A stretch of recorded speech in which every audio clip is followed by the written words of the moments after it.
Good evening. The Wednesday, January 8, 2020 meeting of the Planning Commission of the City of Wilsonville is now in session. Please rise for the pledge. I pledge allegiance to the flag of the United States of America and to the republic for which it stands, one nation, under God, indivisible, with liberty and justice for all.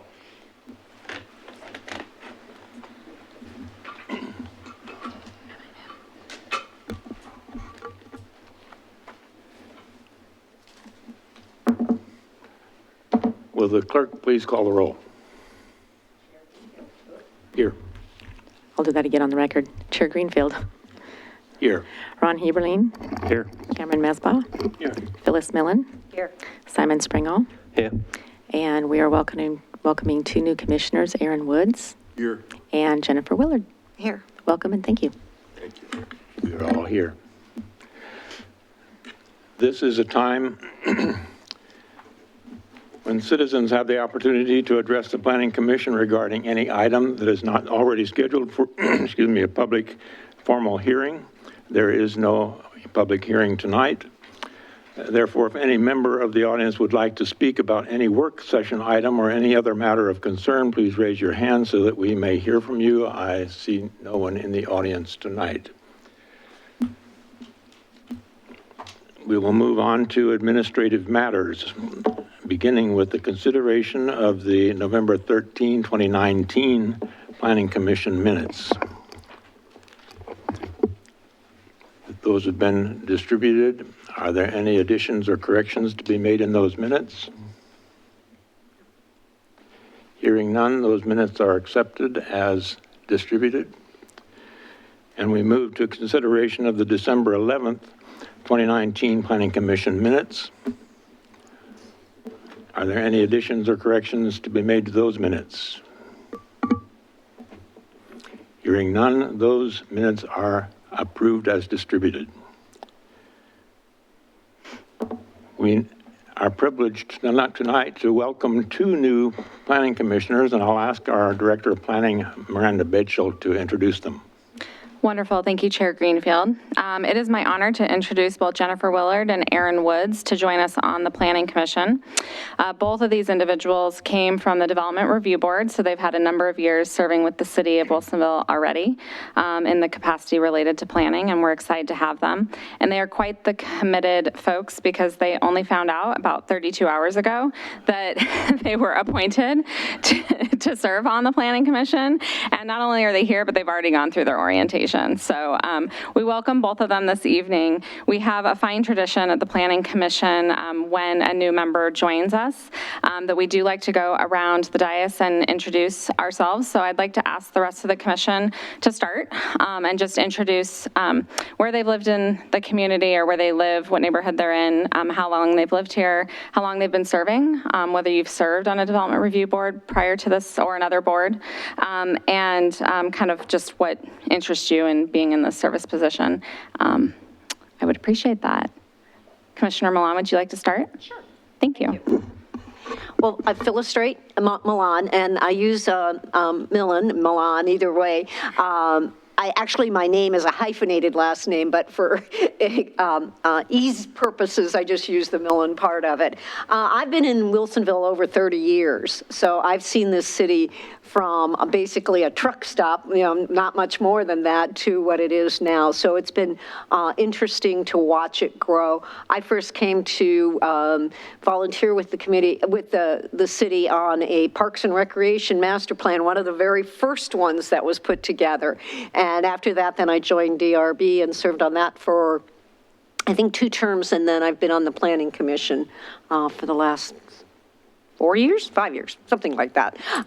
So what obviously I'm interested in watching in continuing to maintain what has always attracted people to Wilsonville, and that it is a a community that embraces a variety of people, a variety of options in terms of living style, and, you know, just a great place to raise families and to live and to be part of it. We have probably one of the best park systems, I think, that we have in the Oregon, well, certainly in the metropolitan area. And as you go and travel around, you look at other parks and you look at other things and you think, wow, we are amazing.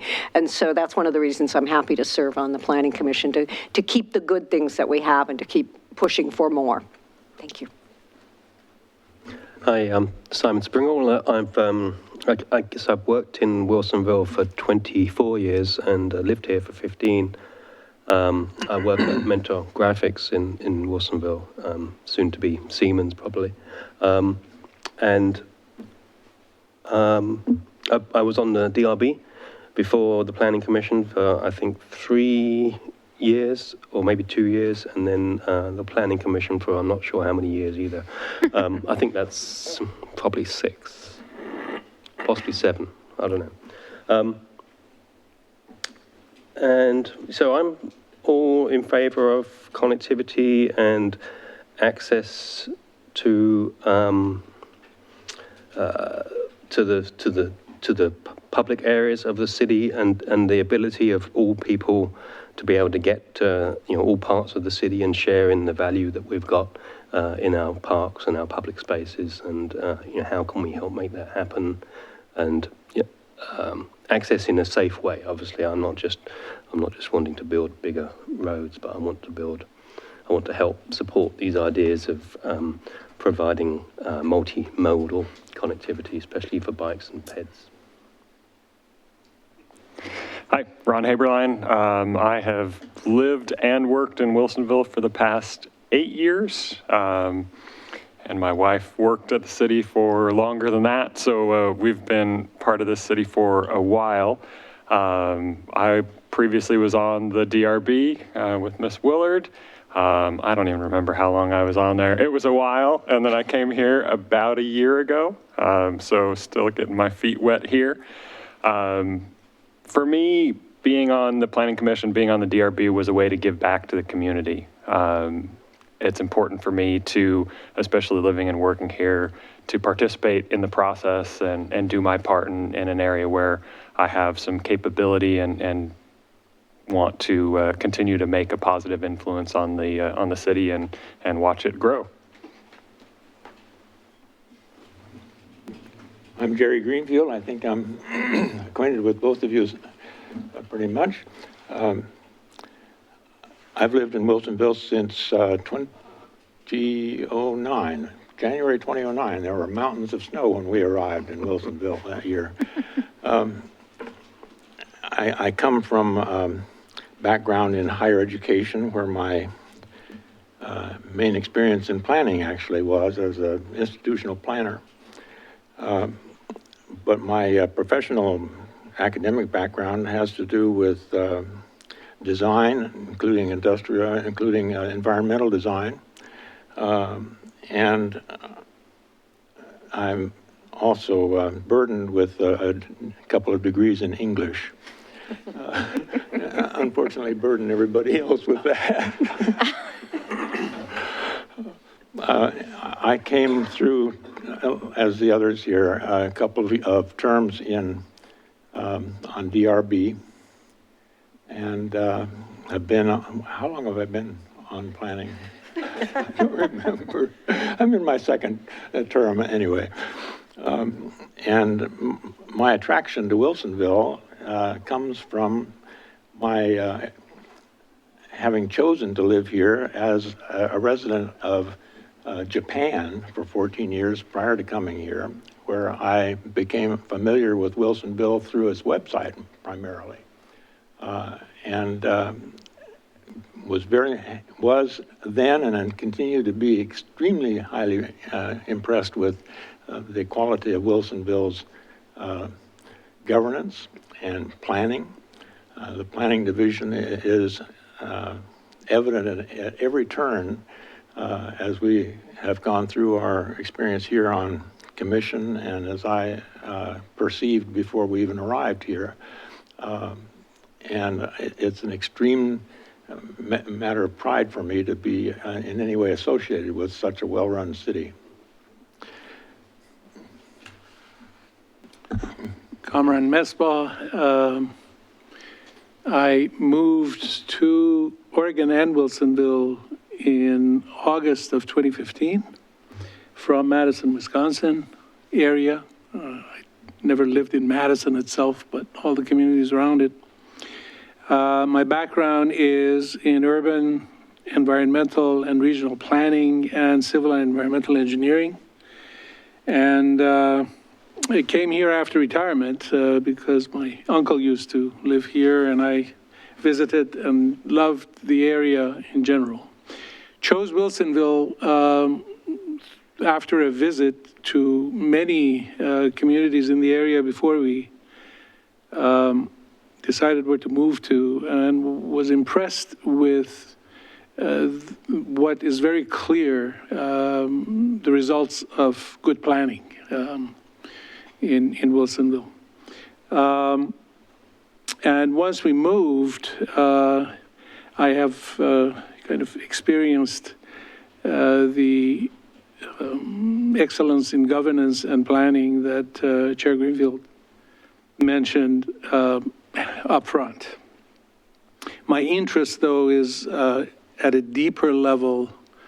What I have, after all these years of working in planning, come to understand as the feeder roots of good planning, and that is healthy sense of community, equity, cohesiveness, inclusiveness in the community. And so my main interest is in community building, building that sense of community. And that's what has been my overall interest all these years. But now that I'm freer after retirement, I'm just finding all kinds of areas to get into trouble with. Aaron Woods. I've been in Wilsonville since 1996. I was actually recruited by Tektronix to come and to create a program, and subsequently, 4 years later, the computer printing imaging division of Tektronix was acquired by Xerox. In 2018, I retired from Xerox and decided to stay here in Wilsonville at the behest, or I shouldn't say behest, but at the dismay of my children in Colorado. We spent about 12 years in Colorado before coming here. I will say this, I spent 2 terms on DRB, which I really, really learned a lot. And I'm looking forward to being on the planning session, a number of reasons. First off, I've seen this city grow. And when I came here, I remember on the west side, if you will, the other side of I-5, and how that area initially looked. And I've really seen the city grow into the vibrant community that it is. I, for one, would not want to live anywhere else.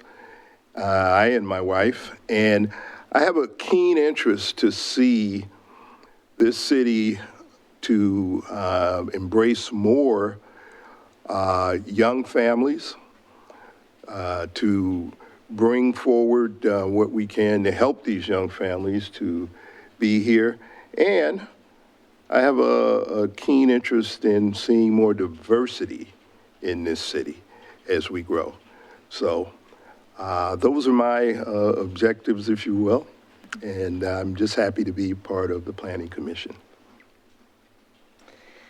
So Jennifer Willard, I have been living in Wilsonville for about 5 years now. I have been on the DRB for the last 3 years, and I actually, when I first initially approached the mayor about joining the DRB, I actually wanted to be on the Planning Commission. and he told me, you need to be on the DRB first, so, and I think I'm sensing he was right. So I was motivated, I've always volunteered. I've always done Big Brothers Big Sisters or a variety of other intercity outings, ways to connect with young people, principally, but in my community. And I wanted another conduit for engaging with my community. And I found after being on the DRB that I felt more connected to my community than I had in many of my other volunteer activities. And so I was surprised a little bit by that, to be honest. But it felt good. And so now that I've been serving for about 3 years, I find that my interest is now looking at the intersection of where we're going in our planning. How are we going to evolve with our new understanding of how our cities operate and how new technology is going to influence our cities, like autonomous driving and things. And so I do have a passion for what do we need to look ahead and potentially adjust for. I work at Intel, so that's part of my passion for technology. Okay, welcome. Thank you.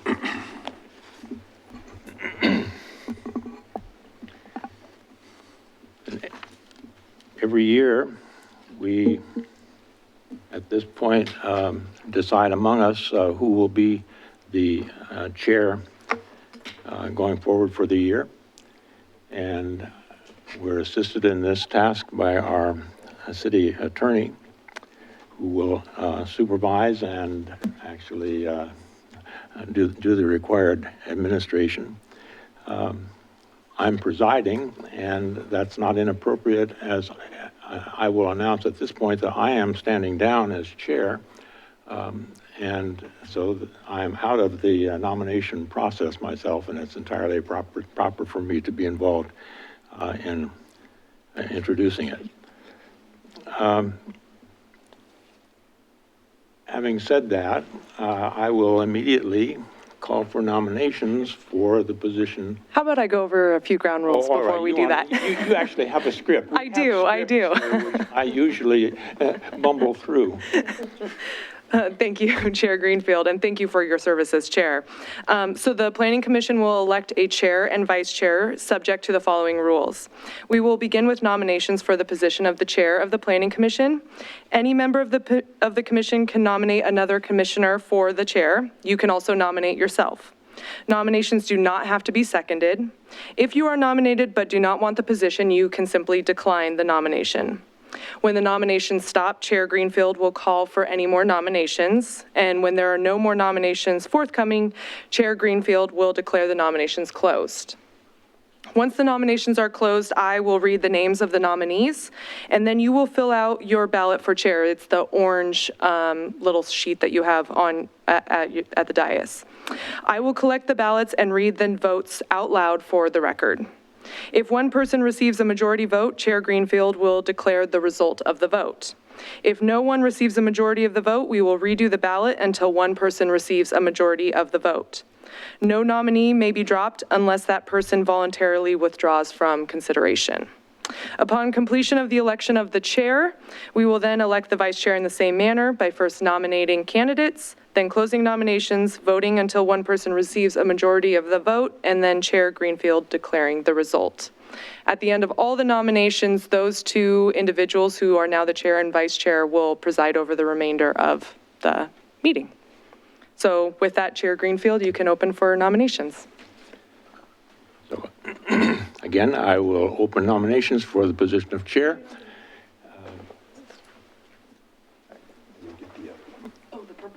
May I ask a question? Who is currently the vice chair? We have no currently sitting vice chair. It was Okay. Eric Postma, who is turned off. Okay. Chair, I would like to nominate Ms. Bob, please. Cam Mesbah has been nominated. Thank you. Here we go. Will you accept the nomination? I was trying to lay low. Be overlooked, perhaps. Yes, I would be honored. Chair, I'd like to nominate Ron Heberlin. Ron Eberline has been nominated. You accept the nomination? Okay. All right. Any further nominations? Hearing none, I declare the nominations closed, and we will now vote on those two. If you would write in the name of your choice on the orange sheet.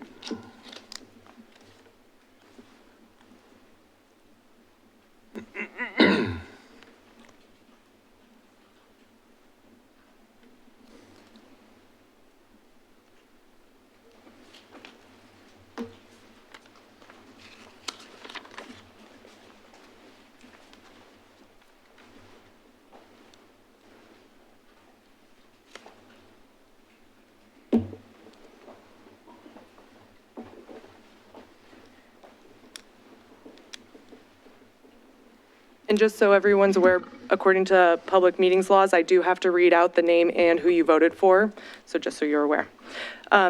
Commissioner Millen, Ron Heberline.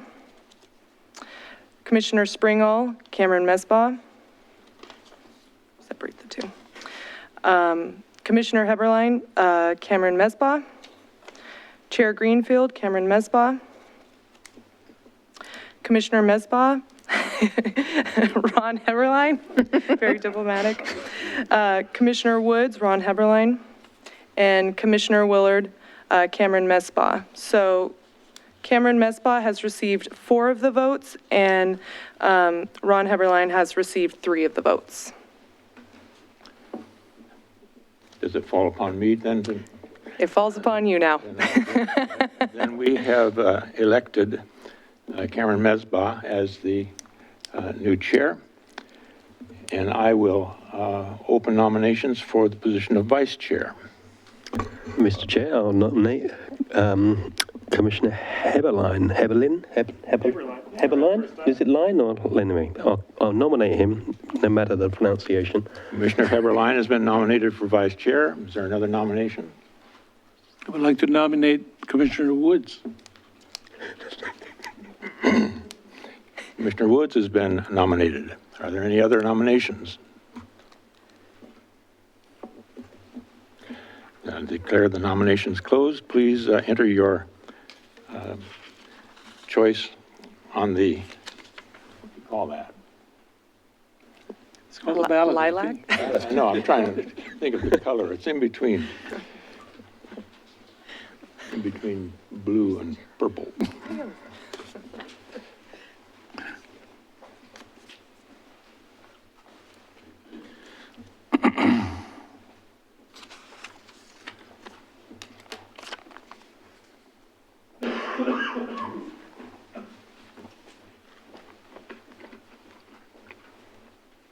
Okay. Chair Greenfield, Ron Heberline. Commissioner Millen, Rob Heberline. Commissioner Springall, Ron Heberline. Commissioner Heberline, Aaron Woods. Commissioner Mesbah, Aaron Woods. Commissioner Woods, Ron Heberline. And Commissioner Willard, Ron Heberline. So the vote is 5 for Ron Heberline and 2 for Aaron Woods. And the commission has voted for Ron Heberline. I declare him the new vice chair. And with that, I'm going to pass the gavel. Thank you. And the script, which I hope you're better at following than I am. And you don't have a watch that goes on at odd times, do you? No. Well, the next item on the agenda is work session for commercial recreation and planned industrial development zone. And I will pass it to our Director of Planning. Thank you so much, Chair Mesbah. I am happy to first introduce Philip Bradford, Associate Planner with the City of Wilsonville. This will be the first time that you have met Mr. Bradford. He joined us in October. He has a mix of both private sector as well as public sector planning. He most recently comes to us from Columbus, Ohio, where he has been for the last few years. And we are very excited to have Mr. Bradford join our team. He's been doing an excellent job. He has hearing items on Monday at the Development Review Board, as well as a work session tonight. So he's really excited to be before you, meet you, and introduce you to this new topic. The topic before you is commercial recreation in the PDI zones in the city. This came as a research question kind of from the city council, and because of some different questions that we have received over the years from folks looking at putting in these uses in our PDI zone and seeing what other cities are doing. So we did commission a research paper conducted by Angelo Planning Group to look into this, to see what other cities in the region are doing and elsewhere, and kind of ask policy questions of our Planning Commission. So with that, I will hand it over to Philip, and he will walk us through that policy paper and the questions before you. Good evening, Chair Mesbah and Commissioners. My name is Philip Bradford, Associate Planner with the City of Wilsonville. So as Planning Director has introduced, I'll be speaking on commercial recreation uses in the Planned Development Industrial Zone tonight. In response to community inquiries on the use, Council has directed us to research the expansion of allowance of these uses in the PDI zone. These uses are typically considered indoor sports facilities such as gymnastic studios, CrossFit, gyms, dance studio type uses, which in general prefer to locate in spaces with large floor areas and high ceilings, which is different than other typically commercial uses in the city that are the same size.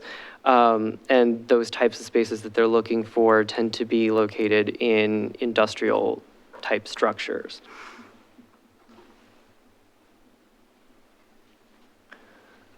So I've a few of those listed there so you can see. So our code defines commercial and commercial recreation as follows. So commercial is defined as having to do with retail, service, and commercial recreation and or office uses.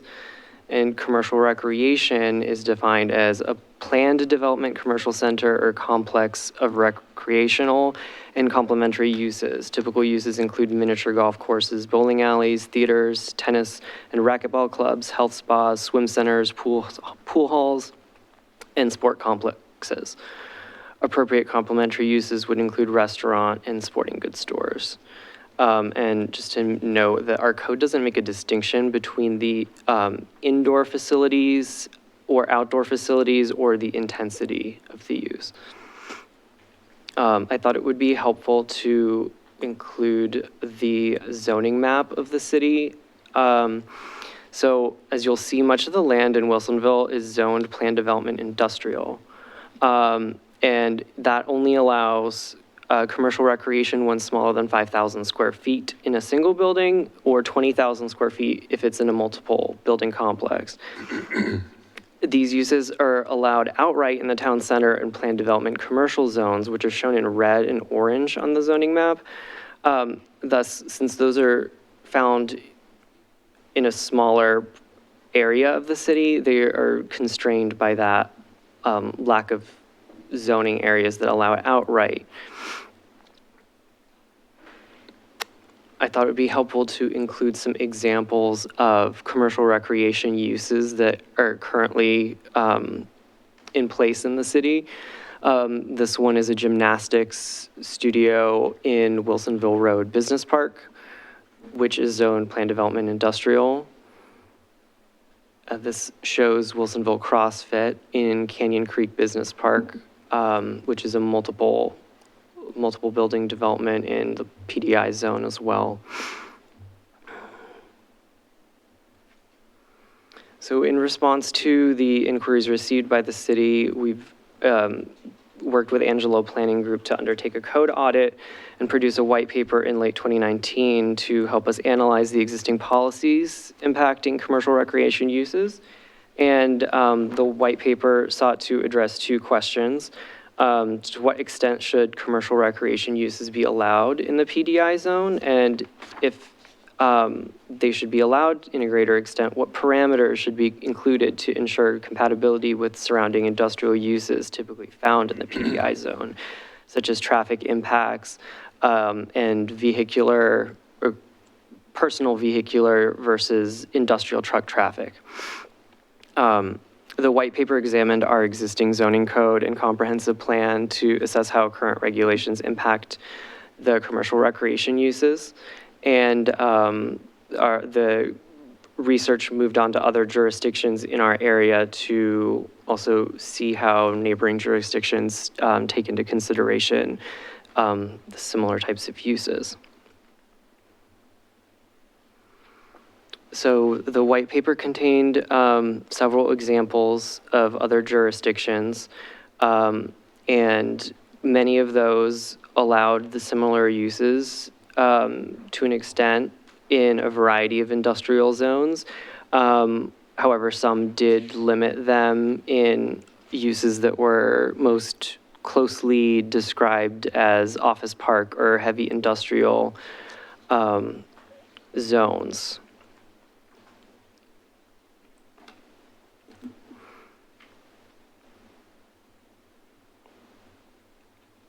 So it also looked at other related policies that would impact these uses. Most importantly would be Metro's Title IV requirements, which lays out some guidelines for cities within the Metro jurisdiction to consider when changing code or comprehensive plans in industrial areas. Other things that it considered were the potential of making these conditional uses within the PDI zone, and examined whether these would be new construction or within existing buildings, and how it would affect parking in the existing developments. And the parking standards for other jurisdictions are shown in the table contained in the white paper.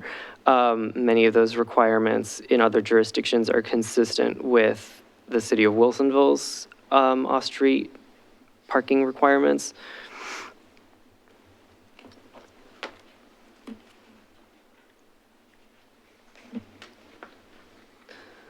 So the Angelo Planning Group came up with a few recommendations to remedy the expansion of commercial recreation uses in the PDI zone.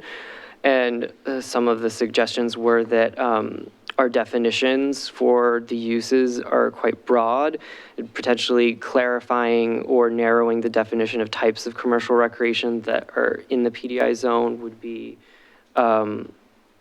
helpful, and separating them out between indoor and outdoor facilities and the nature and intensity of the uses of the specific athletic facilities that we're considering be split out, such as a gym or a bowling alley versus a video arcade or a pool hall.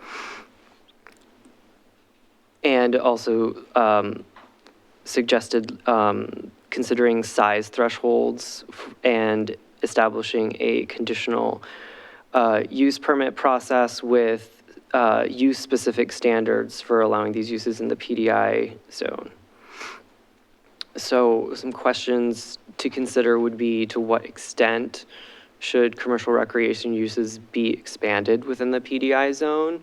And if we were to expand the allowances for commercial recreation within the PDI zone, how would we best handle the additional traffic impacts and the potential shortage of on-site parking, and how to mitigate any conflicts with industrial users located adjacent to them on the site?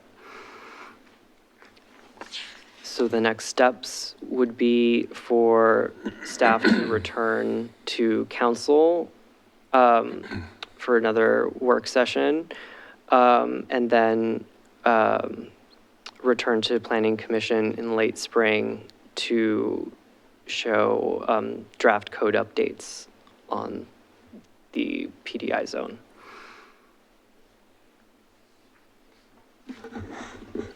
Do you need anything from us at this time? Or was this just a presentation?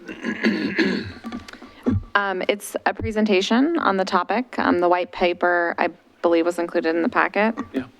And so we are seeking the commission's feedback on what's in that white paper, and in particular related to these questions that have been put forth before you tonight. Our immediate thoughts is what you're looking for. Yes.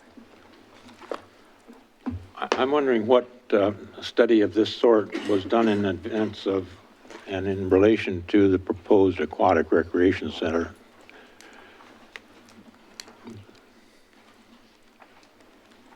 I'm not aware of any direct study to that. I was here and I'm not aware of one, even though we did have some consideration of that proposal in advance of it being put on the ballot as a public interest test. So this is new territory, I think, for us, this kind of background study, On this issue, yes. particularly as it regards the city's code. Which makes me wonder what we were going to do with that had we got a green light to go forward with planning or thinking about such a project. There were some considered sites, I do recall, but I don't recall any discussion about their fitting the city's code. My understanding was that the sites that they were looking at were zoned, I believe they were zoned PDC or commercial. And so this is different in the sense that we're looking at the extent to have commercial recreation in the PDI zone specifically. And those would not have been conditional use. Those would have been original new structures. In a commercial area, yes. I have a question. The white paper, is that part of our packet? Yes. Yes, Yeah. it begins on page 4 of 15. Right. Which is after there's a insert, so there's a yellow divider between each of your topic items. So the minutes come first. And so it would be after the third sort of yellow divider, there should be a work session divider that says work session A, commercial recreation. I see it. Once you find that, then the staff report starts on page 1, and then page 4. Is that what I said before? Page 4, page 5, page 4 is the beginning of the white paper. Got it. Thank you. You're welcome. May I ask a question? You mentioned early on in the presentation there were at least a couple of gyms type facilities existing in Wilsonville in industrial zones. But I think there was some statement about potential issues about whether or not you can build whether there was enough flexibility to build gyms. But we have evidence of at least 2 gyms in place. I mean, are they unusually small, or what are the constraints that? I kind of missed the point. Perhaps that's what I'm saying. We're looking at building gyms in industrial zones. We have gyms in industrial zones. So where's the problem? Okay, so the issue stems from the PDI zone limits a gym in a single structure building in the PDI to 5,000 square feet. And if it's in a multiple structure development in the PDI zone, they're limited to 20,000 square feet, but that's taking into consideration any other retail or commercial use located within that development. And according to the research that is in the white paper by Angelo Planning Group, the average size of the type of use that we're discussing is 15,000 square feet and greater. So a lot of the users that are currently within the city are looking to expand, even if it's a small amount, and going from 5,000 square feet to, for example, 8,000 square feet, they are just finding themselves constrained by the square footage limits. And I might, if I may, add a couple comments to Mr. Bradford's comments. So first of all, if you may recall, I believe it was 2004, the city, well, I don't think any of you have been on the commission that long, but in 2004, the city changed the standards based on Title IV, Metro's Title IV, to decrease the amount of commercial. Prior to 2004, the standard was 20% of a site could be commercial use in the PDI zone. So in that 2004 change greatly reduced the allowance. However, there was quite a bit of development prior to that under those provisions of the 20%. So for example, the Canyon Creek Business Park, or the CrossFit is, that's one development that has a 20% allowance for commercial. So that's how some of those fit in. That allowance is either being used up. There's not many of those spaces available that still fall under that old grandfathered allowance in these master plans. There's also, in the case of Wilsonville Road Business Park, there was some lack of clarity after the 2004 of whether or not this allowance of 20,000 square feet for a multi-building development, if that could be grouped in one building, or if it was a hard 5,000 per building. And so you'd have to have multiple buildings. You could only have 4 buildings, each with 5,000. You couldn't have one 20,000 square foot commercial building and then 3 exclusively industrial buildings. So that was not clear at the time of Wilsonville Road Business Park. So it was interpreted at that time that they had some flexibility to put 20,000 square feet in this building or that building. And that's been clarified through some planning director's interpretations since then. So at this point, there's really, in the market, there's a lack of these sites. And even and we've gotten, I know Jewerts would like to expand. They've made that clear to us that they're looking for a larger space, which they haven't been able to locate in Wilsonville, as well as there's other uses that I know I've had inquiries about over the uses from anywhere from indoor sports courts, indoor sports fields, a wide variety of things that aren't able to find a space that meets their needs in Wilsonville. Thank you. That helped a lot. A couple of other questions came up with your presentation that I didn't quite understand. What was the issue about indoor versus outdoor recreation?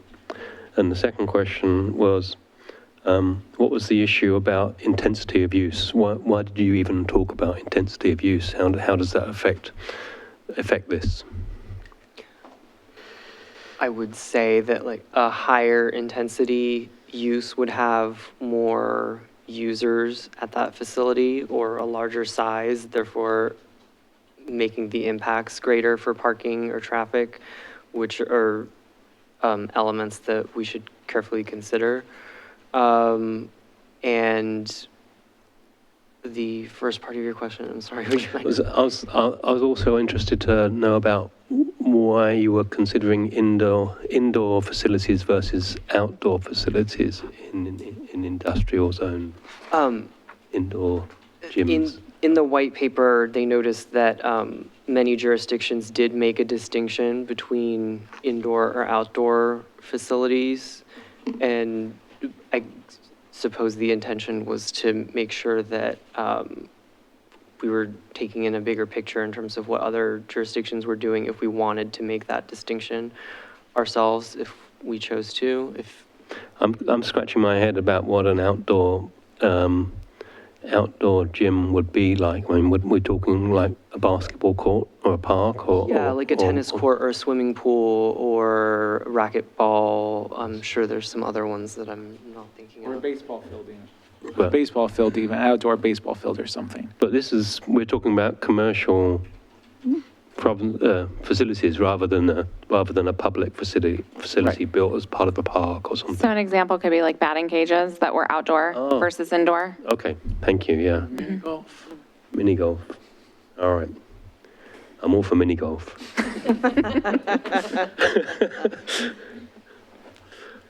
So, yeah, thank you. I think, I'm thinking that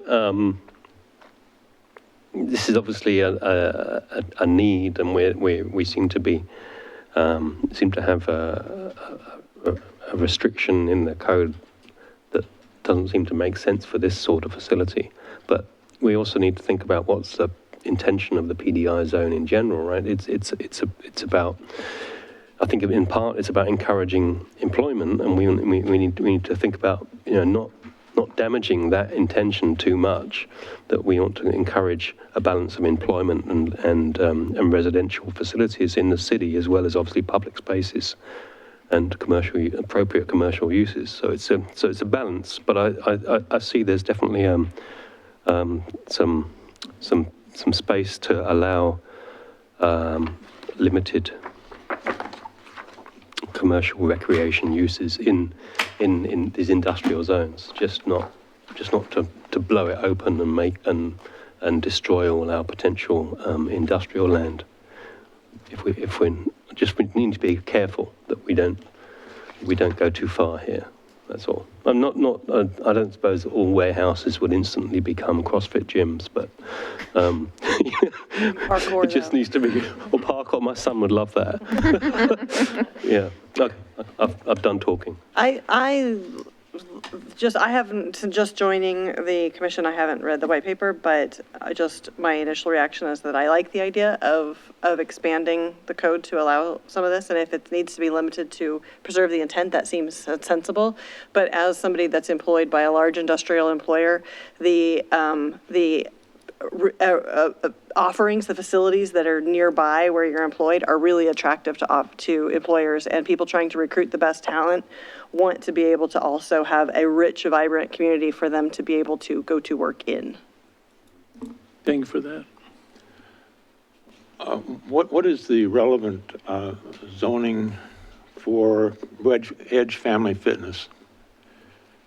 That's associated with a residential development, with the apartment complex. It's that parcel is mixed zone, so it's actually zone plan development commercial. And that's a rather large facility. Do you know what the square footage is? Not off the top of my head. And then there's a smaller facility over in the Fred Meyer Shopping Center. I don't recall its name. Anytime Fitness. Pardon? Anytime Fitness? Oh, yeah, anytime. Yes. And that's, is that zone commercial over there? Yes. Are you done? Yeah. Commissioner Milan? Yeah, I have a couple of comments. I think that the standards that on attachment one, here, you're kind of saying what are some of the considerations that if we were to put together a standard around that. And a couple of things that caught my eye was the trip generation, setting limit on trip generation, and then around the parking. These planned industrial areas, we've already kind of said what the parking, the traffic density, there's already been some, there's a traffic study always done on these things prior to any development. So we have that information. So I think that saying in any standards that we created, that as long as it fell within that, then I think that would be an acceptable standard to use. In other words, if it doesn't exceed what we've already said, the traffic flow on that particular street would be. So if you have some language around there, not limiting, or, if they wanted to go to the expense of providing a new traffic study to show that they could accommodate it, then, so I think as long as you're saying, hey, we already know that we can accommodate this kind of traffic in that area. Now, around the parking spots, that's something that, each individual applicant would have to tell how to manage that. So I think some of the criteria you have outlined here are really good, and I agree. I think, you know, if there's a need for this, and we've got a lot of industrial zones, not all of them completely full, and if this is something that, you know, could help benefit. And it does bring, I mean, although it's not the kind of employment we were thinking about probably when we created these, but it's still bringing some employment to the area in terms of the people who work in that facility. So I think it's well within the reasonable to look at just setting some guidelines around it as kind of what you've proposed here and going forward with this. Subject has come up a couple of times. Mr. Pauly, you mentioned that the Metro had brought down the square footage as a maximum. What was the justification behind it? What reason were they using for it? What were they trying to achieve? Preserving employment lands for employment. So, And in doing so, they clarified, I mean, it makes sense, as like Jennifer talked about, for uses that support employment, that provide amenities for employment are not a bad thing. So it's appropriate to have some mix of commercial in these employment areas. And they also set different standards for like the general employment industrial areas versus the regionally significant industrial areas. So it goes back to Commissioner Springal's kind of concern. So long as we are not diluting the efficacy of the land use that this is supposed to be helping, and Commissioner Milan brought the same issue up, employment and so forth. And so long as it is actually helping that, as Commissioner Willard brought up, those are things that create a kind of a harmonious use in all of that area, as opposed to saying, well, whoever decides that this is a recreational use can do it, and we're going to be flexible about it.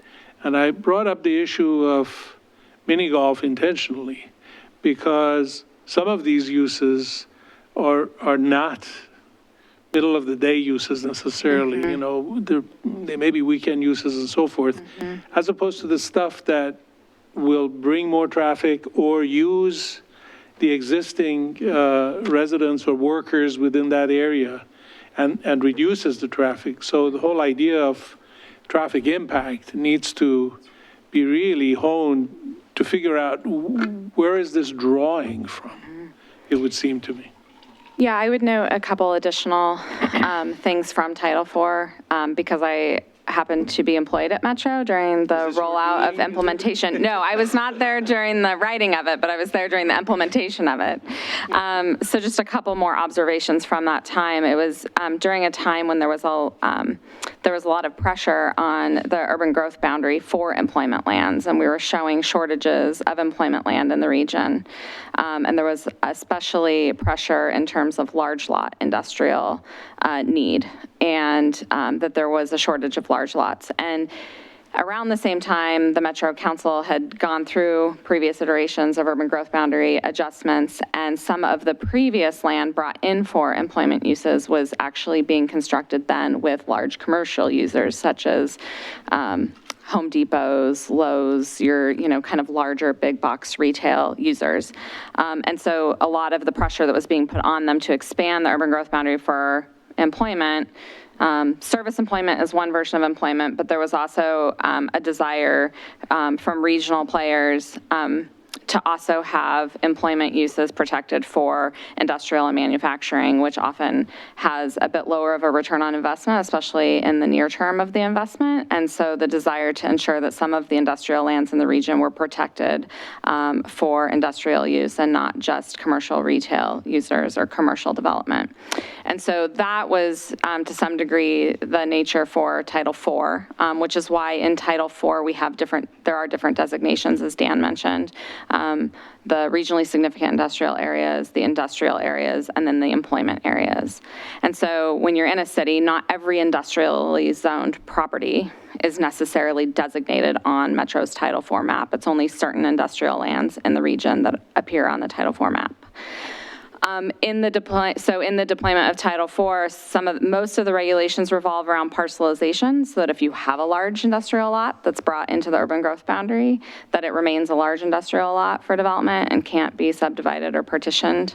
And then there were retail components limiting, and the idea behind the limits was that it's supporting commercial uses. So it's supporting retail uses that support the employment district, that support the nearby industrial users. So I think that is a very important distinction for this.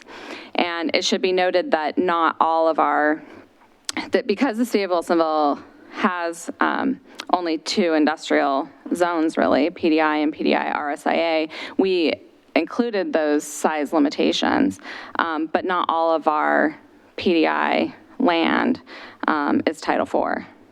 A significant portion of it is, but I believe there are portions of our PDI that are not on the Title IV map. And so we would have to look back at that map and we could determine which of those areas are and present that information to you if we wanted. But so the size limitation, it applies because we've adopted that into our own code for all of PDI. But that's kind of the history of where it comes from. Thank you. Yeah, so I think from my perspective, I would love to see some more data behind some of this the next time around. How much of our industrial space is in Title IV? How much of our PDI land is grandfathered into that 20% allowance? Some of that information would be helpful for me to understand. Is this a real problem or is it a perceived problem? That will help me a lot. Another thing that I had jotted down while we were talking is along the lines of that space, in the current rules, how much space, how much square footage is being used in the PDI land right now for commercial uses? Are we at 3%? Are we at 30%? What's that number? It would help me understand kind of how big of an impact that is right now. And the square footage limitations is for all commercial, not just commercial recreational. Is that correct? Okay. So along those same lines, an example for Wilsonville Road Business Park would be nice to understand, okay, here is the business park square footage. Here is the amount that's currently in commercial. Here's why it would be an issue for Jewerts to expand, because they've already exceeded the capacity, whatever those reasons might be, would help for context on my side.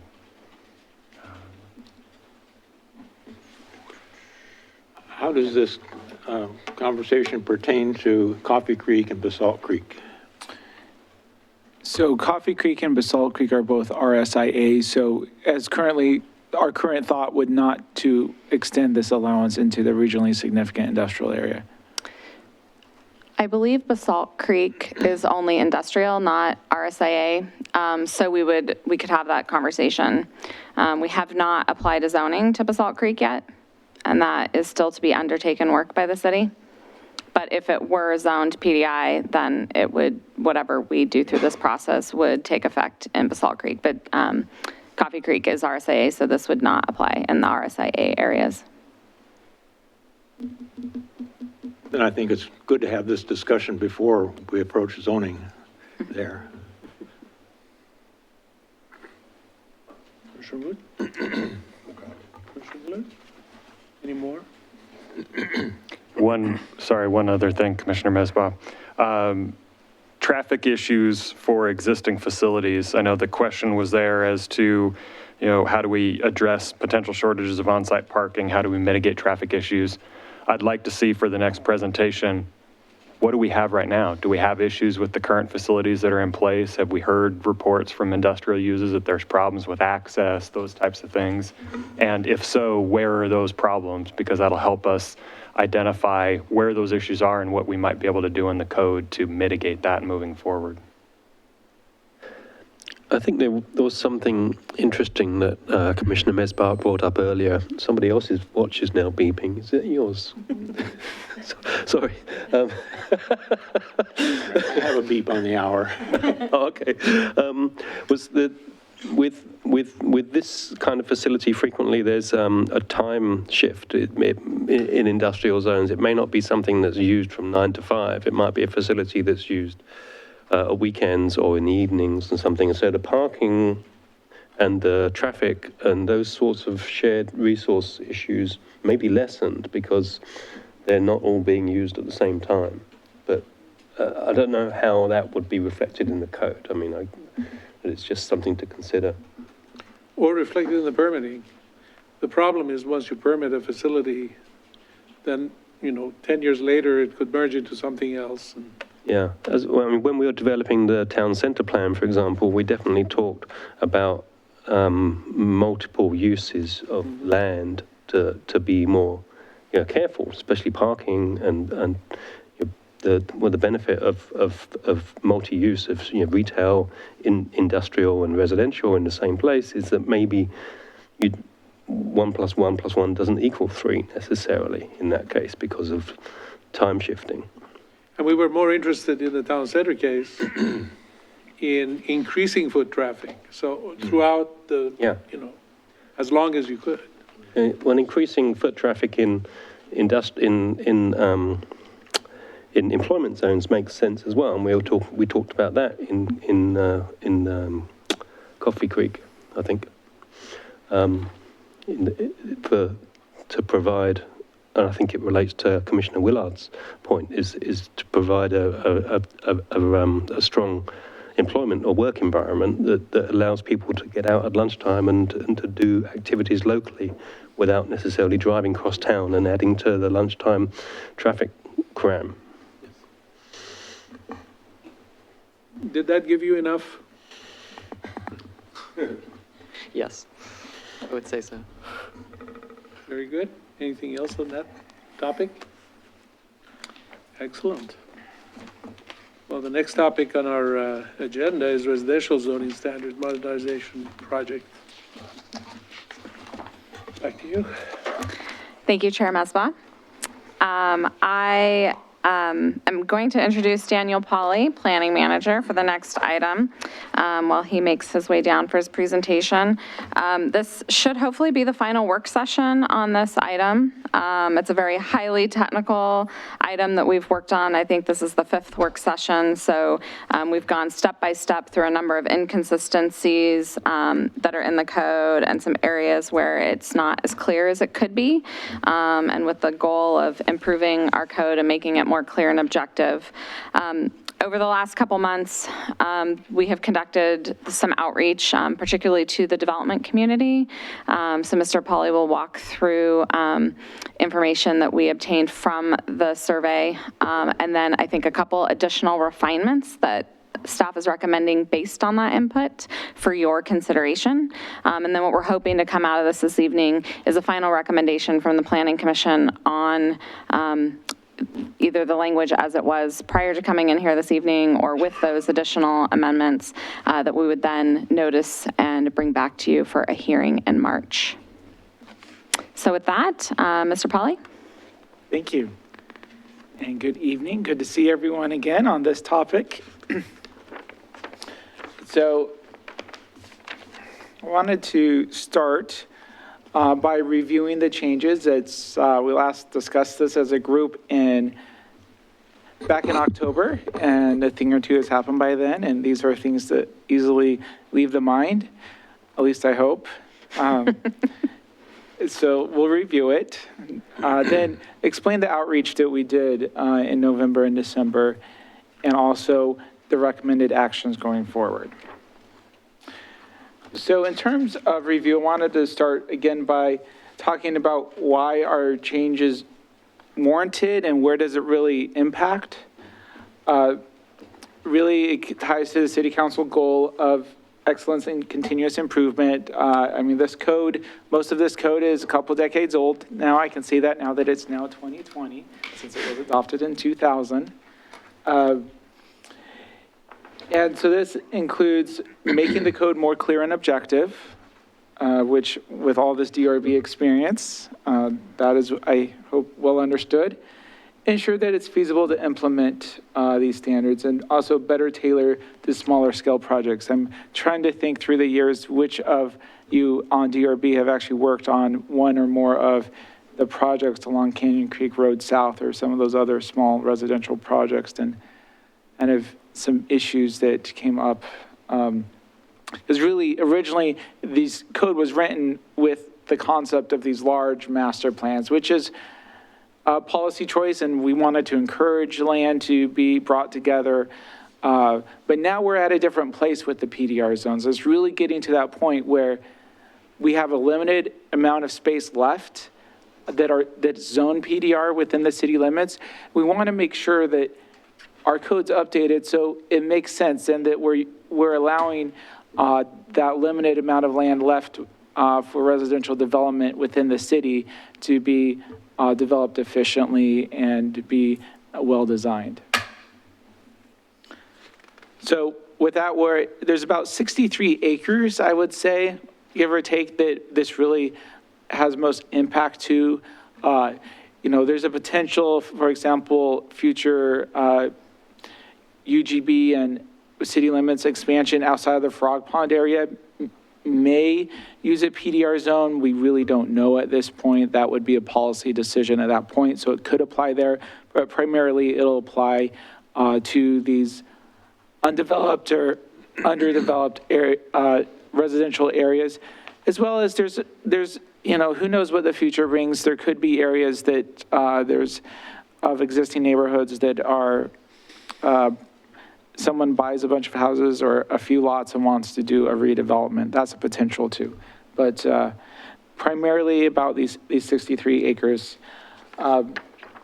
which I'll touch on a bit more later, and why that kind of, I think, impacted the results of our outreach. In terms of the review, if you may recall, there's really two topics that we divided these into different work sessions. There's the density calculations and lot size, as well as the open space requirements. So I thought a good way to review this tonight is go through, I have 6 questions that were really questions that we're trying to answer with the project, and use those as our talking points as we review this material. The first question is how to fix inconsistencies. As code gets written, inevitably we end up with some inconsistencies, and certainly there's a few of those on this topic. One of them was there's an inconsistency between the comprehensive plan map and the comprehensive plan text for the most dense designation of. On the map, it says 18 to 20 units an acre. The text says 16 to 20. So making that consistent, that's a pretty easy fix. The feedback, no one has any arguments against that.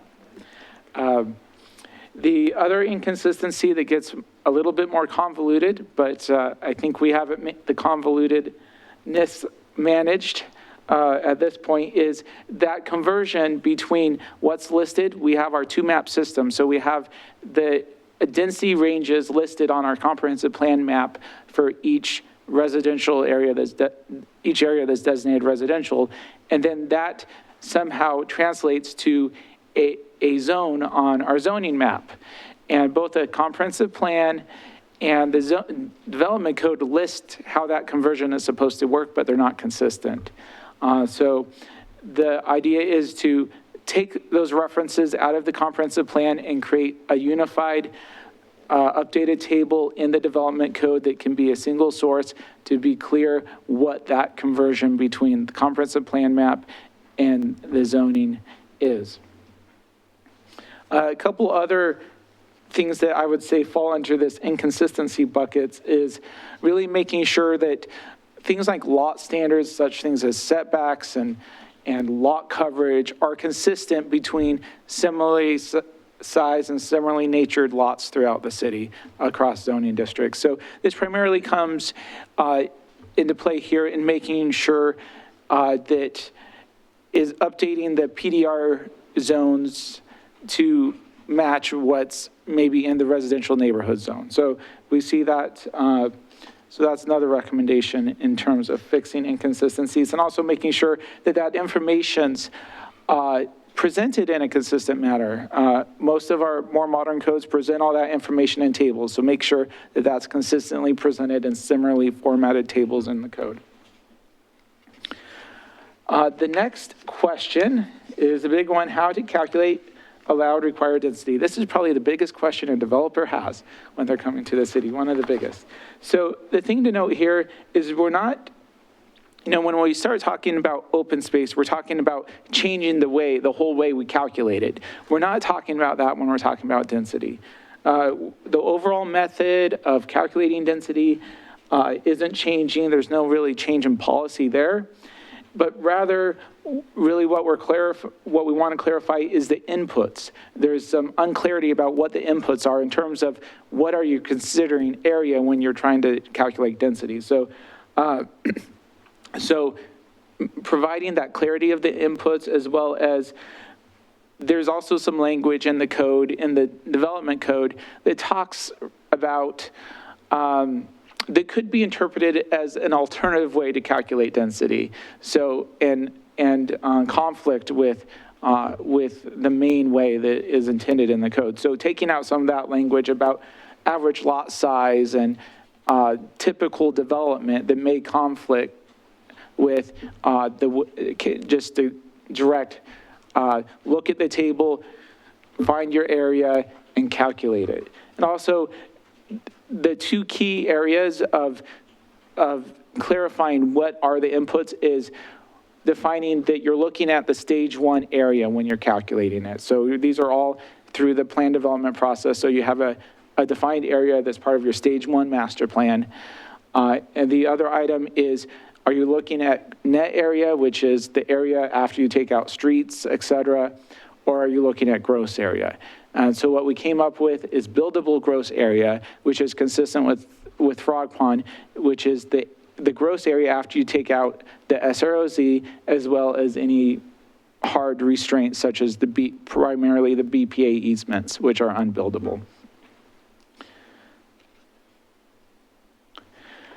The last of the questions under density calculations lot size is how to ensure land consuming requirements do not exceed available land. A lot of you are really good at math, and so I appreciate your help in helping us planners write equations that can actually be solved.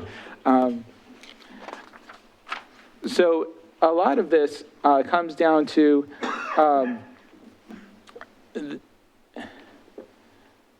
and that's particularly, as a lot of you have experienced, becomes difficult in those small projects where you start to have more restraints, more maybe abnormal geometries that you're dealing with, more topography. It becomes difficult. So one of the key inputs here in solving this equation is lot size. So you have the number of lots required, which is pretty set. You have your maximum, and then your minimum is 80% of the maximum. So you can't go below that minimum due to regional rules and state rules. So, I mean, so you can't go below that number of lots. So you need to take your minimum lot size and make sure that that works with the number of required lots when you take into consideration the streets and the open space.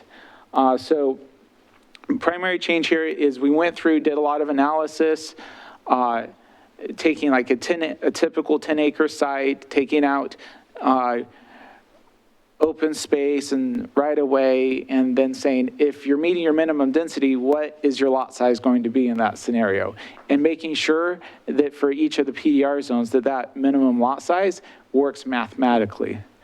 And then the other item is to provide some more clarity. Most of you have been through a waiver process and realized the lack of clarity in a waiver process. So really, if there's a situation where, I mean, we've tried to hit, the 80-90% that this math works, that we've developed in the code works for 80-90% of developments, but you're always going to have that odd-shaped lot or some topography going on that may not let the math work. And so then define, okay, if the math's not quite working, what goes first? How do we decide, what do we get rid of in order to meet the mandated density? So establishing this clearly defined adjustment process that once it's determined that you're not able to make the math work, to say you can reduce lot sizes, first of all, by 20%. You can reduce 20% of your lots by 20% and see if that gives you enough land area to make the math work. And if that doesn't work, then the next step is go and start reducing your open space to the extent needed to make the math work while preserving a minimum size of open space. So speaking of open space, moving into that topic area is what counts as open space. Currently in the development code, there's a list of what counts as open space. These includes things like anywhere from obviously a park or a grassy area, but also includes things like a swimming pool. It includes preserved natural area in the significant resource overlay zone. It includes vegetated stormwater swells in a lot of circumstances. But there's one area in particular that the city's gone back and forth on, has been a continuing conversation over the years, and that's the question of what to do with private yards. To what extent do we count private yards as open space? As we discussed in October work session, in quite a bit of detail historically, prior to 2005 zone change, so a lot of these subdivisions that were built in like 2001 to 2005 and earlier counted quite a bit of the backyards as open space. And so they met the requirement that way. So then in 2005, a policy decision was made as we don't want to go that far. We want some actually shared open space being developed in these neighborhoods. And so it went completely the other way where you can't count any backyards. And then the other math wasn't adjusted to make that work. So that didn't, so you still had the same lot sizes, the same right-of-way requirements. And so then you get into these issues where there's not room, you can't meet open space and lot size at the same time. And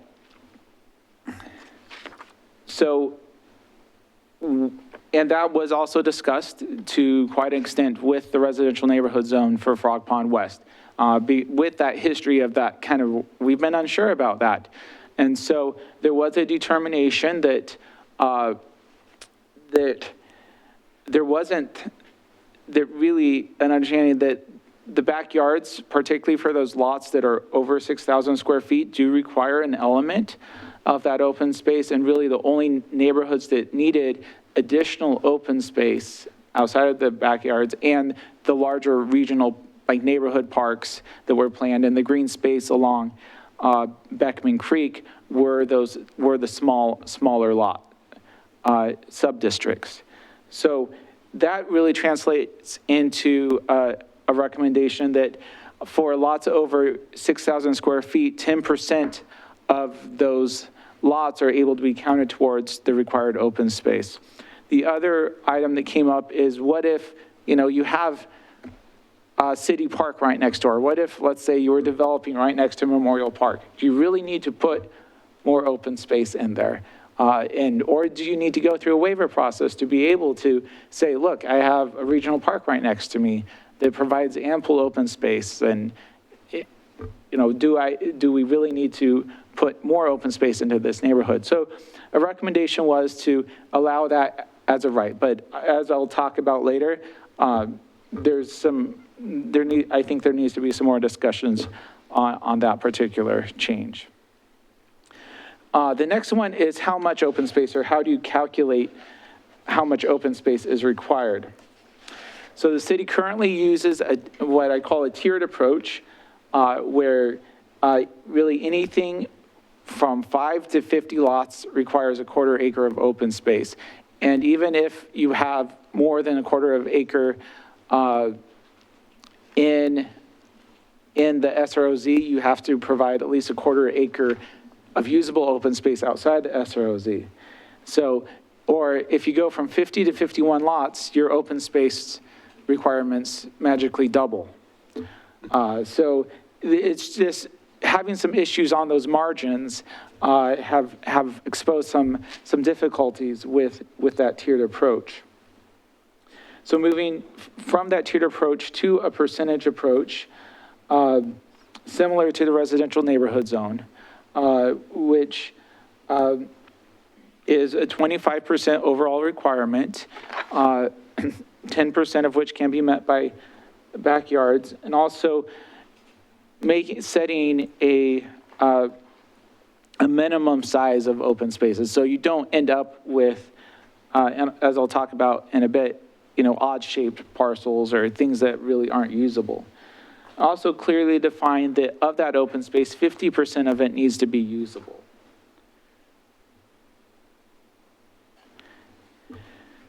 So the final question then for open space is, does the open space add value? Is it usable, in other words? Over the years of requiring open space, you can see a designer sitting here thinking, okay, I'm moving all these shapes around, and oh, here's just an oddball parcel that I can't really fit into a lot anyway, so let's call that open space, even though it's behind lots and doesn't really have access, and it's just going to be a headache to mow and maintain over the years. So it becomes underutilized and liability for a homeowners association without providing much benefit. So besides establishing that minimum size threshold to make sure that it's something that is large enough to actually have something planned into it, requiring that the usable open space is more than, oh, that's a piece of land, I got to put a picnic table and a bench there and then call it a usable open space, is actually requires some level of professional design on those open spaces, focusing on maximizing the use of providing amenities for a variety of people.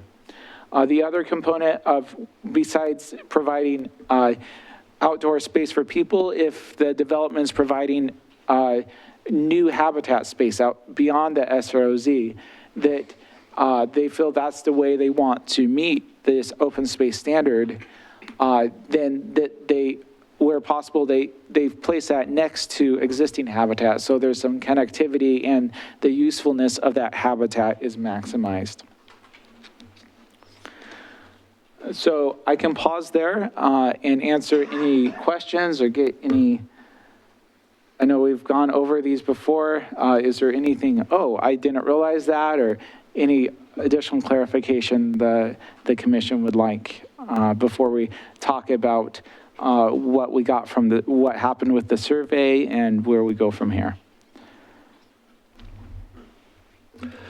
I was wondering if we could impose on our new commissioners if they were involved in any DRB discussions that where maybe these issues came up, especially in the Frog Pond area, because that's our newest code, the PDR code, that where we made many of these changes, I think, are based in part on what we did in the Frog Pond code, especially the open space is different from the older parts of Wilsonville. Yeah, since I was off in the DRB for all of last year, since I was off all of last year, I don't remember coming across any of the things that you're talking about, so I can't go off of my memory to comment on that. Okay. And I was on the other panel, and we had a Frog Pond review come in, but I don't remember there being any waiver requirements, any misshapen or exceptions taken to the standard laws that were, or policies that were applied, so. Okay. It was. Oh, well. We're ready to talk survey then. Should we take an answer each? Oh, there's not enough. I have a tiny question. Sure. Which occurs to me on page 61 of 73 with reference to the standards tables that preceded it.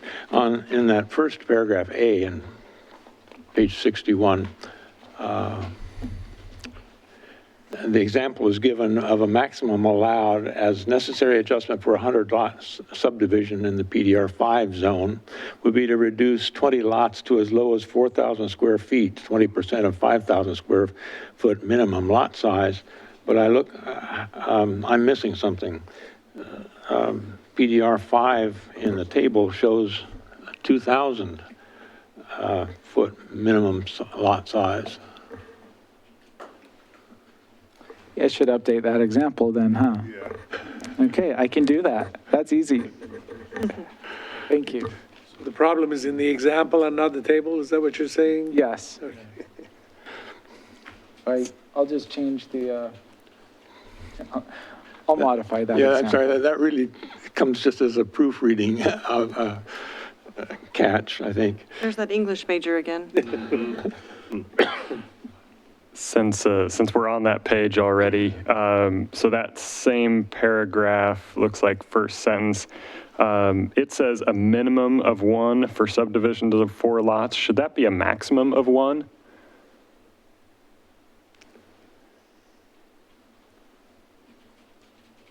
No, so if you're rounding down, the idea is if you, 20% of 4 lots is point, or if you have, let's see.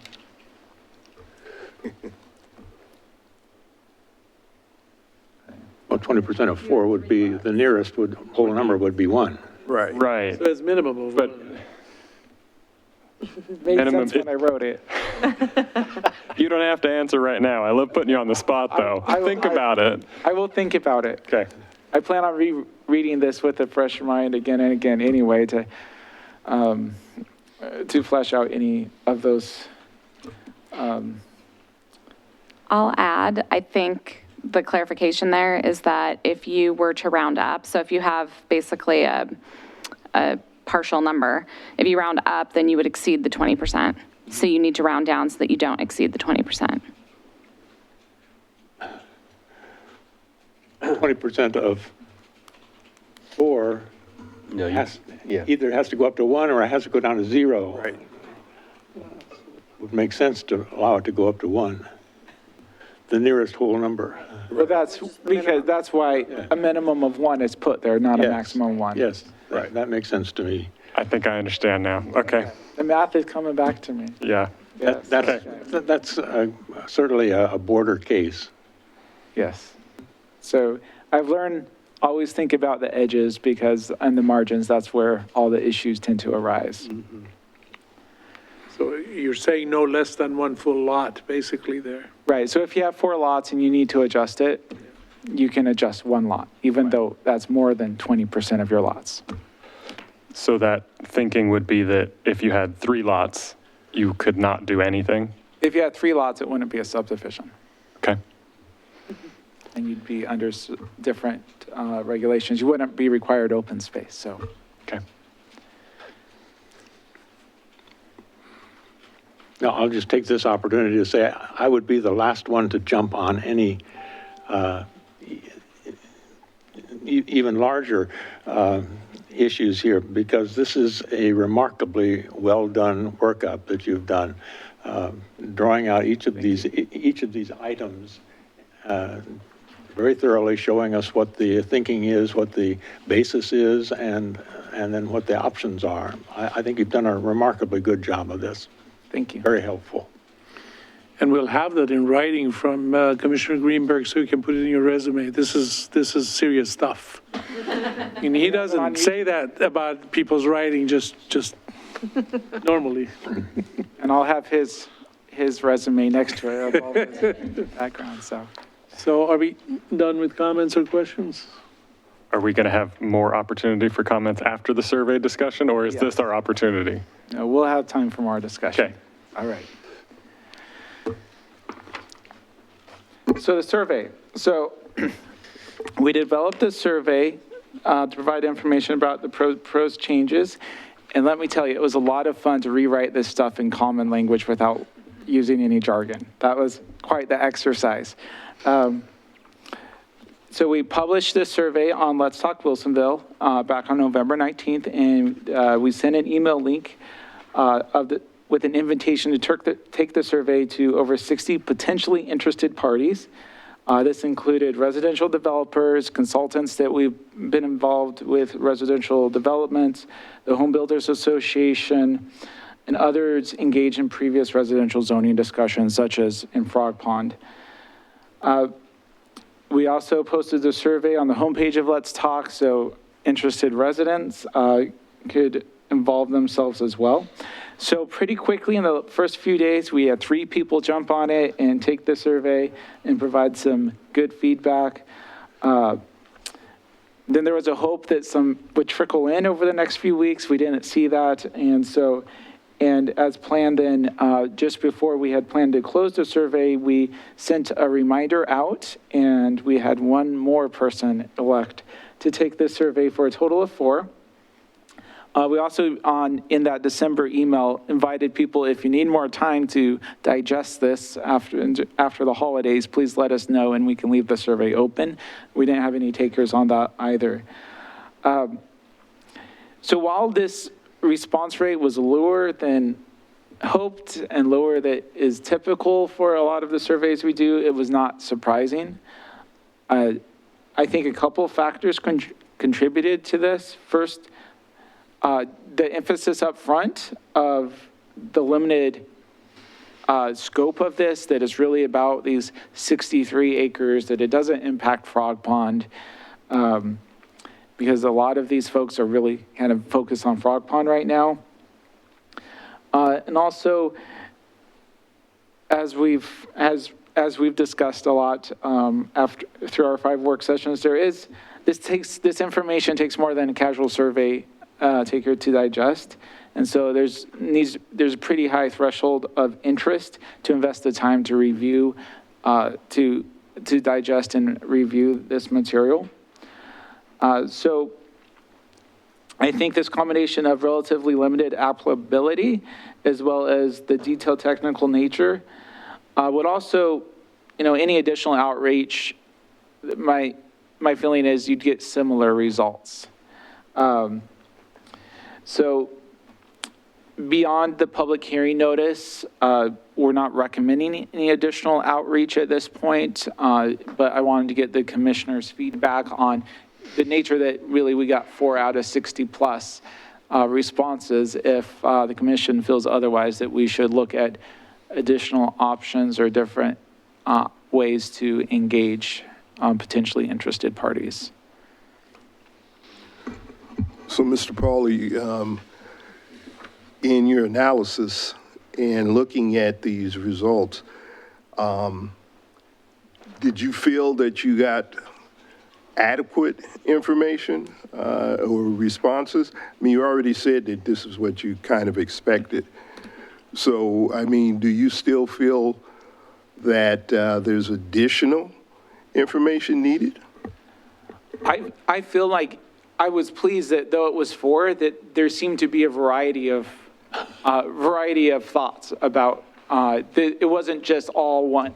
It wasn't evident it was all developers, or there was a variety of perspectives, and there was ideas. And however, at the same time, all the comments, even these 21 comments provided, oh yeah, that's a good perspective that was helpful to further refine it. But in terms of, I think we have a pretty good,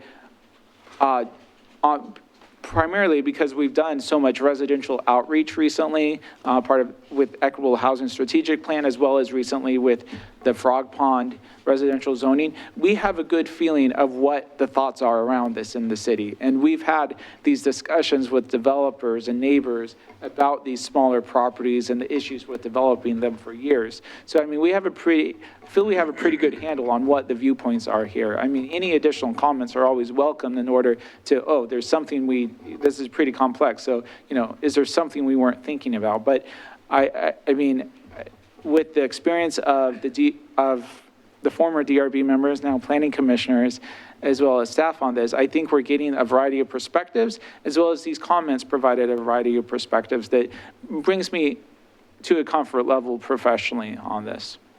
Thank you.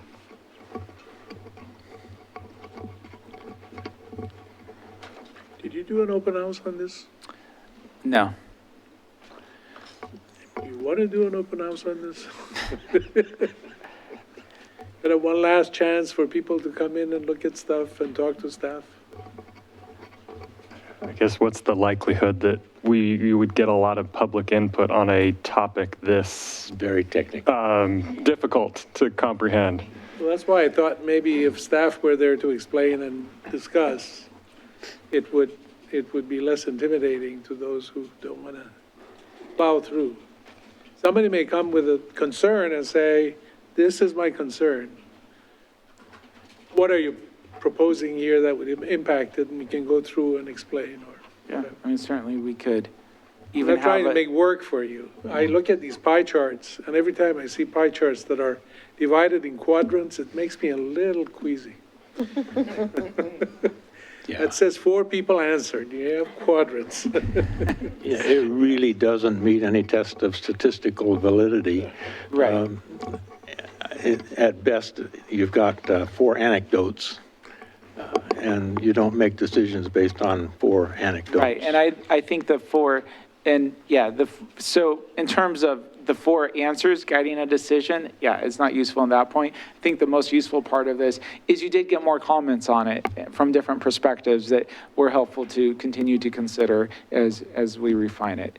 And also, I think the kind of the notion as discussed in the staff report that acknowledging all that work that went into the Frog Pond plan, and that really did create a modern code, and that there's a lot of validity about using that as a template, because that did bring in all the different community perspectives, all of the different works and different versions of codes the city has had in the past, plus the model codes. And so it becomes a really valid template to make updates now to other components of our code. Well, the process has been valuable, if only in the way that it has clarified the issues so well, both for us and for you, I suppose. It really lays out each individual question and the factors that pertain to it. That's valuable, even if you didn't get a large response. Certainly, and I don't see anyone here tonight, so I mean, I could send another invite out to those 60 folks to, for a listening session, if they want further explanations or, have comments. I mean, if the commission sees value in that, staff can do that for sure. Asking if they want one would be, to me, a good compromise, instead of throwing one and nobody comes and you just have a bunch of cookies on your hand. So, but, what I would hope is not going to happen is to have, 40 people show up on the public hearing in March. Right, we want All to of avoid whom that. saying, well, we didn't know about this, Yeah, that's certainly what we want to avoid, so.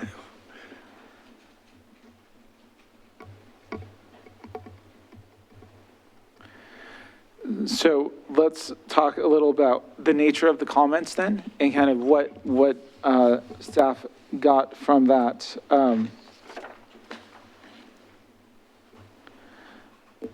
So overall, kind of with that notion of the background of the Frog Pond Code, really the default position is, mirror the Frog Pond Code, so with that, keeping most changes as previously presented is the current staff recommendation. There are 2 changes previously presented that we can talk about changing. I'm hoping for the commission's feedback on and direction on that, as well as 2 additions. And overall, in terms of those that kind of didn't really lead to changes, many of the comments reflected that broader community conversations around housing, density and open space, and prioritizing land uses that we have heard, that we've discussed before. And there's an ongoing conversation, and there will be, particularly as we talk about the Housing Variety Project starting here pretty soon. And some of those include concerns about the negative externalities of accessory dwelling units, which we've discussed. In that, because there was some discussion about the amount of lot coverage for ADUs, One person thought there should be more, one person thought there should be less. And also that ongoing conversation about the amount of backyard open space. And really, I think all those components were part of that Frog Pond conversation and kind of the final compromise or decision is reflected in that Frog Pond work. So in terms of the removing a couple of the previously presented changes, one concerns having the same standard for the same lot size regardless of the zone. The other one is the outright allowance to count nearby public parks towards meeting required open space. So first of all, there's a note staff recommended previously to the lot standards table that says where you have a lot that's abnormally large for the zone because of this process called density averaging, you should apply the lot standards for a less dense zone. So the example that I used last time that I'll reiterate here to illustrate this is Wilsonville Meadows. Is when that was master planned, the density was averaged. It was developed, Randall Companies developed those the same time as the neighboring apartments. So they averaged the density between the apartments and the single family. So you end up with these fairly large single family lots in what's a fairly dense zone, which is PDR 5. So that zone is actually quite more dense, on paper than, from Park at Merrifield and Morey's Landing, which are more PDR 2, PDR 3. So would it make sense then that the same lot standards apply to Wilsonville Meadows as well as like Park at Merrifield with similar lot sizes after that density averaging? One commenter worried that this could cause confusion.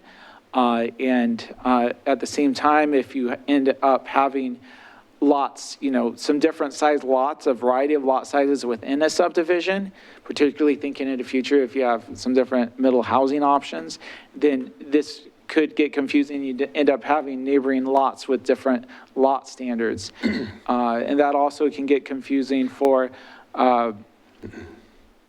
both the developers and the consultants preparing the application, as well as our planning staff as they have 20 house plans on their desk that they're trying to approve, and not catching that, oh, this lot has different lot standards than this lot in this subdivision, even though they're right next to each other. That can become troublesome. After thinking about that and kind of the operational portion of that and the feasibility from making sure that we write it in the code, that it actually is you can implement it because it adds more complexity, the recommendation would be to go ahead and take it out. I think it's a good idea, but there's limited exposure to this in these areas that are left. And it could really go either way. So when it's on the balance, it's probably better to be simple. So interested in the commission's thoughts.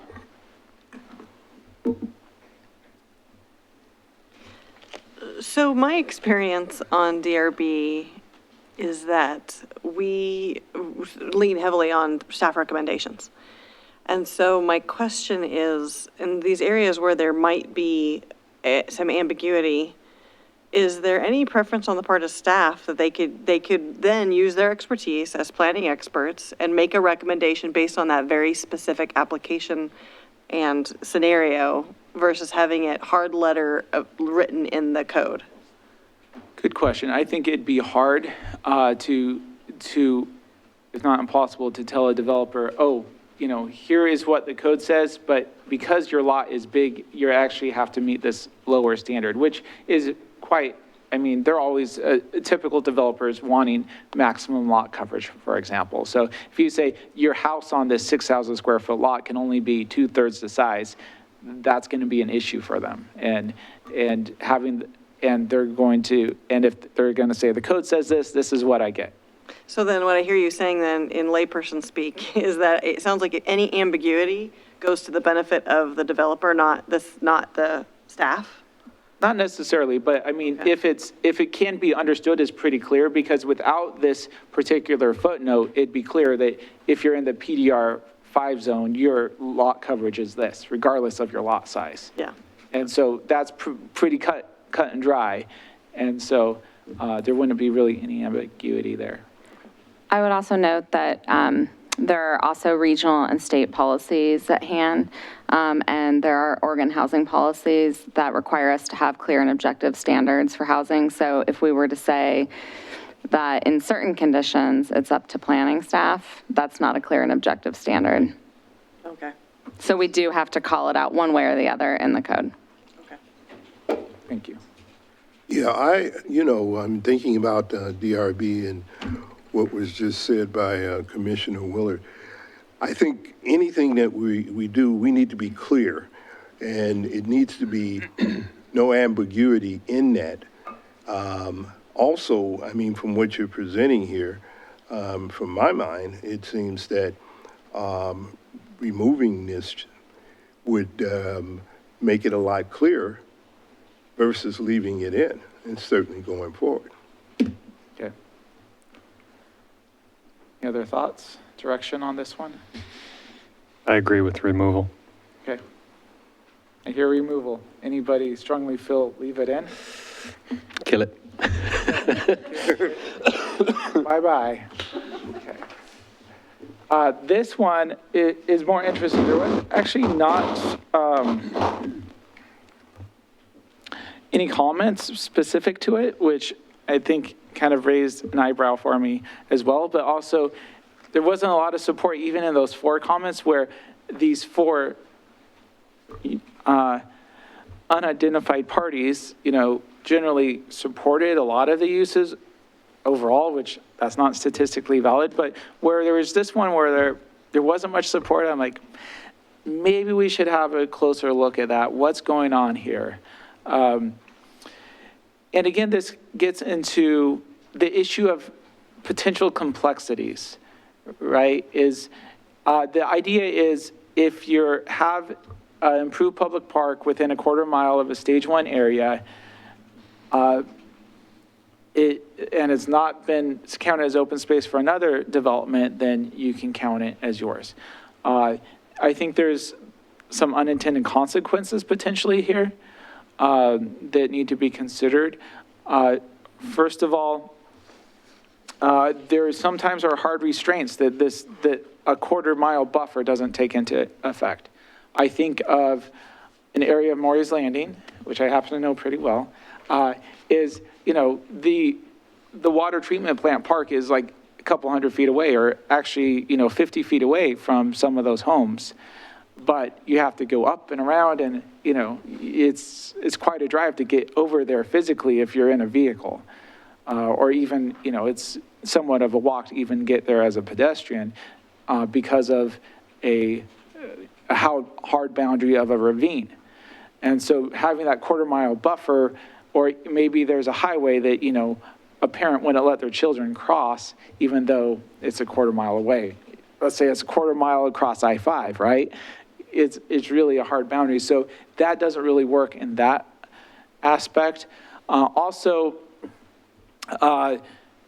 that sometimes it may be difficult to go through the record and determine whether or not a open space was counted as part of another development. That may be unclear in the land use histories. And also, the thought is that as staff consider this more, is that this idea was kind of an academic idea that came through staff. I'm not aware of any developer saying, hey, we want to be allowed this provision, or that it's come up as an issue in any DRB hearings. So I think it may be appropriate then to go back to what we have currently, which allows this to happen. So it would require the open space to be within that stage 1 area, even if you're right next to a park. But it still allows, and that's the clear and objective path. So you have that clear and objective path that you include the required open space in your master plan. If there is a circumstance, a unique circumstance, and I think the uniqueness of the circumstance is another reason why maybe we should think about leaving this out, is then that may be appropriate for the less clear and objective waiver process, where you say, look, yeah, I'm right next to Memorial Park. The intent of this standard is clearly met by me being right next to Memorial Park. So DRB, I think you should grant this waiver to allow me not to include the open space in my development. So, and I know previously at the previous work sessions, we haven't really talked about this one much. It really hasn't been much of a topic of decision to my recollection. So at this point, I think there's too many risks of unintended consequences, or that it may not work, and there's no compelling reason to change from what we have today. So your guidance is appreciated on this one. If I remember correctly, we talked about the function of open spaces. And so in this case, I would have gone with a quarter-mile walking distance with a trail or a sidewalk, so that the functionality of being able for kids or whatever to walk to that park is there, as opposed to across I-5. But if that is easily done through a waiver, that would serve the same purpose. Any other? I remember talking about this, I think, with you, Commissioner Misbauer, and Commissioner Postma. I think perhaps the three of us had a conversation from, as part of the work session about this. And that was my recollection, was we were looking for balancing this, the access, the functionality of the access to open space, with the concern for the different lot sizes having different levels of use and access to common open space. But I think on balance, having heard what Dan has presented, then it makes sense to again go with the simpler solution of not adding this and falling back to the waiver process if a developer wants to claim that that there's an adjacent park that I don't need to provide explicit open space. That would be simpler in many respects, especially given this rider we put on about if not used to meet minimum open space used for another development. I mean, how can you even tell if that was the case or not? So how can you calculate that? It's not really measurable, is it? So it will be simpler to not do this other than through the waiver process. Yeah, it once again, and Mr. Pauly did an excellent job of explaining, the reason for removal. Once again, I see no value, to be honest. And of course, I wasn't in those meetings with you guys, but just looking at this overall, I would say that this whole quarter-mile thing brings up some issues, and rather than try to figure it out to keep it in, I would suggest, that we remove it. So, Commissioner Springall, another aspect of this issue of functionality is the issue of equity. Mm-hmm.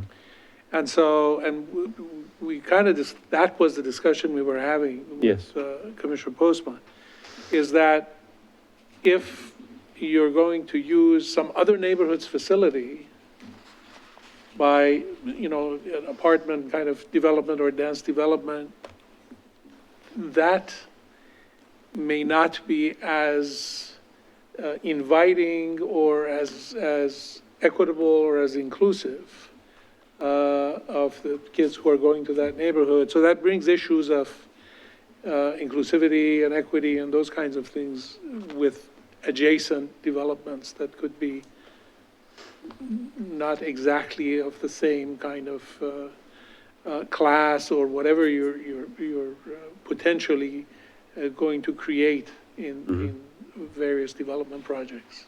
That's right. Okay. So I'm hearing Remove. remove, okay. Done. So the next portion is the two additional changes. This is adding a definition of gross buildable area and adding some language clarifying who determines the feasibility of meeting minimum density requirements to justify an adjustment. So first of all, there was a comment that said, well, if you're going to base so much on buildable gross area, you probably should put it in your definitions. Not a bad argument. So I've developed a definition and proposed to read the total or entire area of land after subtracting out 1, land area within the city's significant resource overlay zone, and 2, land area encumbered by a Bonneville Power Administration power line easement. Does it specifically have to be a BPA easement, or can it be any kind of public easement that? This is specifically BPA easements was the determination, because other easements are more flexible, could change over time, or even if it's like a PGE easement, there's a possibility of rerouting it or putting it underground. But Bonneville Power, if you get a hold of somebody, they're probably not going to let you change anything, so. They're those huge lines that, you know, you're not going to underground or change the route of or anything, so. Would it make sense to find a way to not include the name? Names tend to change from time to time, depending on political winds and those types of things. My only thought is if it was possible to have it be specific without identifying it as Bonneville Power, just in case it did happen to change in the future, and then, okay, well, it's not Bonneville Power anymore, now what do we do? Well, for example, the power lines across Canyon Creek Road North, Canyon Creek Road Park, where is that BPA? Yeah, that's BPA. I mean, are all power lines BPA? No, they're not, right? The entire park is in the easement. Okay, but I understood that PGE has kind of easement under power lines, or is that just they do it on behalf of BPA? Maybe I'm not quite understanding the structure. PGE does have some But if PGE has an easement, then we don't care. It's only if BPA has an easement. And also the PGE easements tend to be a narrower area, maybe, 10, 20 feet, where, the BPA easements are huge swaths of land. So is this really high voltage power line easements? Not. But then we have to define what high voltage is. Understood. And I think this acknowledges the nature of how this exists on the ground. We could put in or successor, Bonneville Power Administration or successor. Yeah. Or something like that. But this is primarily, these are, large areas. So it's both kind of the permanence and the size of these easements that really lead it to be considered specially from other easements. And the fact that they do impact quite a few of our residential areas around the city. Yeah, makes sense. I would just recommend staff to consider whether there's better language or that Yeah, I'll give that some caveat to allow that to Sure. happen for any name changes that might happen. Or successor works for you? Okay. Yeah, absolutely. Any other comments? Okay, save them, maybe the more complicated one for last, sorry. So another comment is really, this comes back to this support, and some of the comments really supported this notion, and one of the main goals of this is clear and objective criteria. So, which sometimes you're not able to do 100% or 110% clear and objective, but where there's possibilities to move it, certainly waiver process is on one end of the spectrum, which is not clear or objective, hardly at all. And the idea is that where there's some simple adjustments that need to be made because of unique circumstances, that there's a clear and objective path for a developer to follow. through the adjustment process, which again first of all, looks at adjusting the lot size for 20% of the lots. And then once that's maxed out, then it looks at reducing the amount of open space. So, but in order to trigger an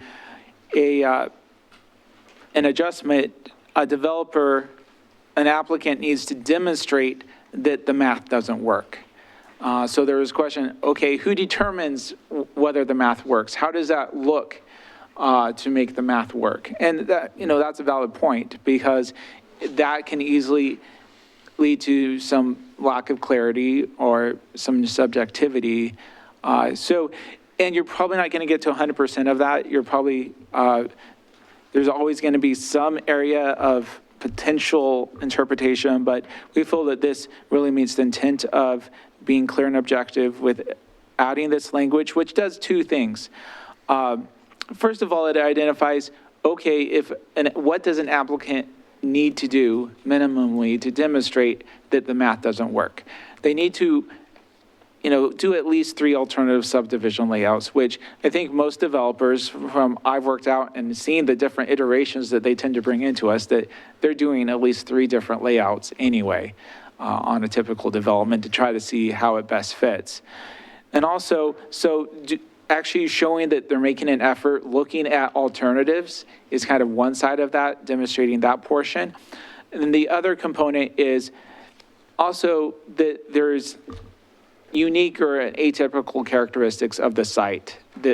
And once you take those unique characteristics, identifying what standards are those causing issues with? Is it, open space, lot size, and how does that relate? So this really gets to, if you have a flat 10-acre site and, you say, well, I tried, but I can't make this math work, then you probably weren't trying too hard. But if you truly have like an area that's like half SROZ and has some topography that maybe prevents you from getting the roads to access the lots at the required, there's only a maximum, public works standards have a maximum like 12% grade that you can have. If you're having issues meeting some of those standards, and then that may, and you identify that and you've looked, these are some different alternatives of how I could lay out the subdivision, those still don't work. And then that really provides that body of evidence to clearly demonstrate that you need an adjustment. So again, it doesn't probably get us to 100% clear and objective, but it moves, I think it makes a substantial movement of the dial to clarify what's the demonstration. It's kind of, without saying, the DRB or the decision makers are the ones that determine whether or not it's demonstrated. But, if they can provide some alternatives as well as what's unique that causes them to need to have this, then I think that's the body of evidence that would need to be considered. So that may not be the clearest thing I said tonight. I have no idea how what the decision process was for approval of that little subdivision Commissioner Springhall was talking about in North Canyon Creek Road over just south of Summit Apartments. Yeah. The Canyon Creek Park would be a good case study for this problem. Much of it is under the power line easement, has access problems, has SROZ involved. I'm not sure exactly how that little development could be approved today. Yeah, I have to look back at the case history and I can share with maybe how, if someone were to bring that in today, how it would, if it would work under current standards and how it might work under these standards. It seems to raise all of the problems that you suggest. It does. I've always been interested in that area because I used to live there. And secondly, I realized once I started on the DRB or the Planning Commission that it was zoned industrial. And yet it was residential. It's residential, so that was interesting, to say the least. all the time you were trying to explain this, I was trying to find the context for it, and I was paging through, and I noticed Commissioner Milan was also paging through. So, okay, let's go so there. Can you point us to the page code? 60. Thank you. Page 60 of 73. So I tried to provide the context of the adjustment, and my apologies you're if that verbally, wasn't but sufficient. I learned visually, and I hadn't found it. Thank you. I was looking for it because it helps me to see it Yes. also in context, so.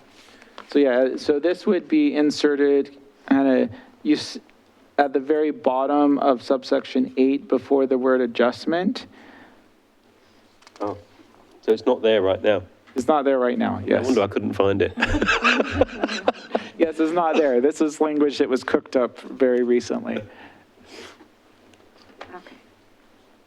So in the staff report, I said this had to come up, but we hadn't really come up with good language yet for it, or really wasn't necessary to add any language to further, or is the existing language as it is for adjustments that just plainly requires, if demonstrated by the applicant, is that clear and objective enough? Or do you feel that additional language is needed to make that more clear and objective? So the only concern, It's really the basic question. the concern that just comes to mind is these 3 alternative layouts. And I know you said that they tend to come up with 3 alternative layouts anyway when they tend to try 3 different layouts. I never saw any evidence of that in the DRB, but I guess we saw the end result of that process. Right. But is it possible that a planner doesn't do that, or that they might come to you or come to the DRB and say, well, that requirement is really onerous to come up with 3 alternative layouts, of which we're only going to use 1. And, we can't do that. It's too expensive. It introduces the problem of requiring to prove the null hypothesis, which is always a problem. Somebody comes up with a 4th proposal that actually disproves. It's very, very hard to set it up this way, but what you're really requiring is that the proposer has done due diligence in trying to figure out a solution. Right, they're looking for due diligence. They're just like, my first idea didn't work, so I throw up my hands and please let me reduce the lot size. Don't most developers nowadays use computers with algorithms programmed in to model this? That it's not an actual planner? No, it's like for Frog Pond, for developers in Frog Pond, it's actually like a landscape architect that's like drawing this out. Or, I mean, I don't know if they're sketching on the computer, but they're like laying it out. I mean, they're, wow. they're doing some old time technology. I mean, because it is an art. A lot of this is an art, and because it's not just the math, it's like, are the lots oriented to the way that, would best be marketable? I found my next business plan idea for when I retire. Software There's an developer. idea for you. You're on the record. So, and I'm sure different developers do it differently too. But I think, from what I've seen, if you're someone looking at a small 5-acre parcel to develop, you're probably, drawing different ideas out by hand or on the computer. Dan, would it possibly be simpler if it just talked about applicant demonstrating of a conflict shall include identification of the atypical characteristics and conflicting standards? The one thing that caught me was clear. Clear is ambiguous to begin with, so that will be subjective. And so one person's definition of clear is completely different than another's. And if all you're really wanting is for the applicant to do due diligence, does that identification of atypical characteristics and conflicting standards enough to satisfy that due diligence I think it can. threshold? No. I don't think that actually coming up with 3 alternatives demonstrates necessarily due diligence. It's quite possible to come up with 3 spurious proposals. Very well. If they feel forced to do it, I see that, if they feel forced to do it, right, they may just do it to do it and not really with a mind of solving the problem because they kind of already know what they want. So I I could see value in Commissioner Heberlein's suggestion is just taking out everything from the to clear and just leaving identification, or that the demonstration shall include identification of the atypical characteristics of the site and conflicting standards. Yeah, sounds great. That sounds really good, agree. because then it makes sense with that other, where you're inserting it. It doesn't, because you're kind of changing the tone of the language too, between those two, between that line and what you already have here, where you're. Yeah, and I saw some of the sentences in this paragraph getting kind of long, so I like shorter sentences. It's a good thing, so. My question is, which characteristics are you looking for? Are you specific to physical characteristics? That was the thought, that, you know. Well, then why did you say physical characteristics? Yes. Because characteristics, I mean, somebody could say, it just doesn't give me the feng shui I want, that's a characteristic you're not getting. But if you're really looking at, do you have the right width and length, then you're okay, then it's physical. Okay. My comment is on the word atypical. What do we mean by that? I mean, Well, I know I'd the use- definition of atypical, but in this context. So I struggled with using the word unique because uniqueness has the notion of uniqueness has some specific meaning in the development code as it relates to variance. So I guess it'd be okay, but I kind of avoided that language to avoid this kind of notion that this is a sort of variance, which I guess in a way it is, so that might be okay, but. So are you looking for problematic physical characteristics of the site? Or Probably- just atypical ones? I think probably, as I think about this more, this is the fun of writing language, the more you think about it, the more it changes sometimes, is that unique is a word that's kind of consistent throughout the development code, whether you're talking about, particularly when you start talking about variances or not following the rules exactly. So that's probably a better word here. And I- Unique physical characteristics of the site. I'd like to see some reference to the goals of the public space, characteristics of the space which inhibit its ability to meet the goals set for public space, open space. Well, at this point, you're really determining the size of the open space, not really the design. And so these are really difficulties that come from the width of the right-of-way, or you can't get, your minimum density So times the minimum lot size takes up more land, doesn't leave enough room for open space. just square footage or acreage? Square footage or acreage of, Is that all we're concerned about here? we're talking about the consumption of land area. It seems to me that it needs to take account of access and usability in a variety of ways, and also aesthetics. But and those criteria would have to do with the reasons for requiring open space. Yeah, so the open space is still required, and this is determining the amount of open space, and then once that amount is determined, it's going to, the requirements for professional design and minimum size and such don't change with the adjustment process. So this is just saying that primarily this comes up where you have a minimum number of units for a given parcel of land, and you have a minimum lot size. And then, if there's access or something, or you need to align your road, let's say with a road across from it, that causes some geometry where you're not quite able to get a lot here, and so you need to push your lots further down, and so that makes it where now you don't have enough room for open space, and just trying to move around all those little shapes within that confines of your parcel stops working. This allows you some defined ways to, okay, I can trim off, some square footage here and there to make it fit. In such a way that you still have a parcel that's usable as open As open space for the space, correct. purposes open space is required. Yes.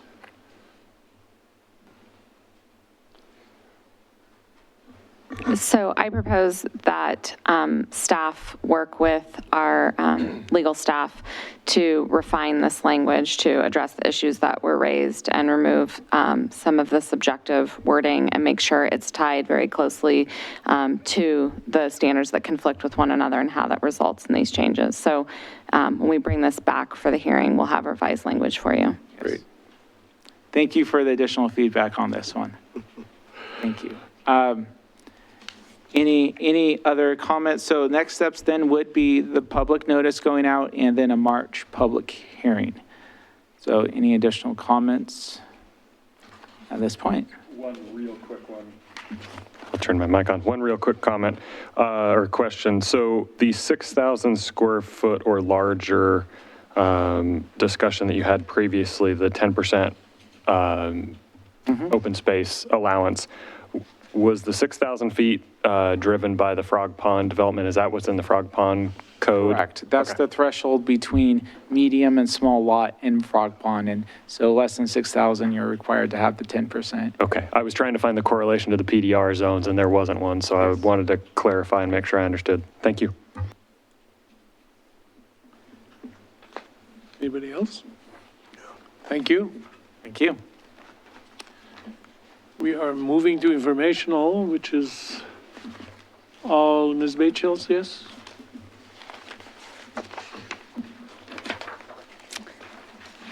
Does anyone have any questions on the informational, on the first two informational items? I have an update on the I-5 bike pedestrian bridge project. You do have an update? I do. Oh, that is listed first. For some reason, I thought that one was listed third. I stand corrected. So just a quick update on the I-5 pedestrian bridge project. We have started work with the consultant on that project and are working on some outreach plans. We have scheduled an open house for February the 19th. So we wanted to have you mark your calendars. At the time that we sent information into the Boones Ferry Messenger, we did not have a date yet, but we have secured a date of February 19th, which I believe is a Wednesday, and we'll be here at City Hall. So we'll be kicking off the project with the public. There is a Let's Talk Wilsonville page up for the I-5 pedestrian bridge project, but at this point, we have not really solicited any input yet, but we will be posting a survey during the month of February as well. I'm not quite sure when it will go live. What time on the 19th? I am not sure we've set a specific start time, but most likely it'll be open from either like 5 to 7:30 or 5:30 to 8. It'll be in the evening. And it will be open house style, so it's not a 3-hour commitment for folks, but they can come in, get information about the project, provide input, and then be able to go. So it'll be open house style where people can come and go based on their schedule. Yeah, I think open house would be good. You're competing with the Democratic debate on that night, so it may. Well, I'll tell you, between all the public meetings we have here, including the Citizens Academy, we really had one option, and that was it. So February 19th? February 19th, yeah.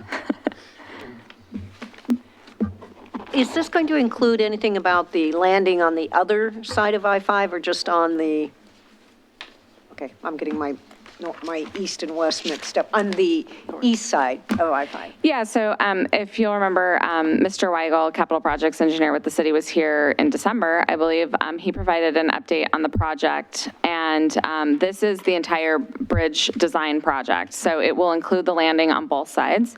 The only change from kind of when it originally was put into the TSP to then post town center is that we will also be looking at the public plaza that will be at the east side landing here in town center. So the design of that will be done alongside the design of the bridge to ensure cohesiveness, and that when we go to construct the bridge and the landing, we would be able to construct the plaza at the same time.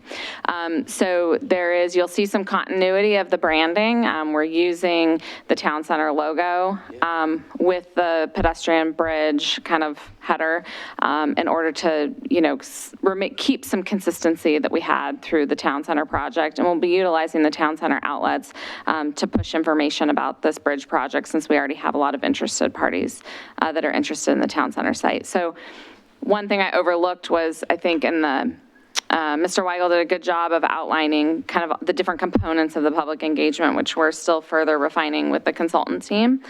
But the major milestone components will be this first kickoff here in February, and then we'll be looking at another push in the April to May timeframe to really solidify bridge type and landing, so that will really help us then be able to move into 30% design.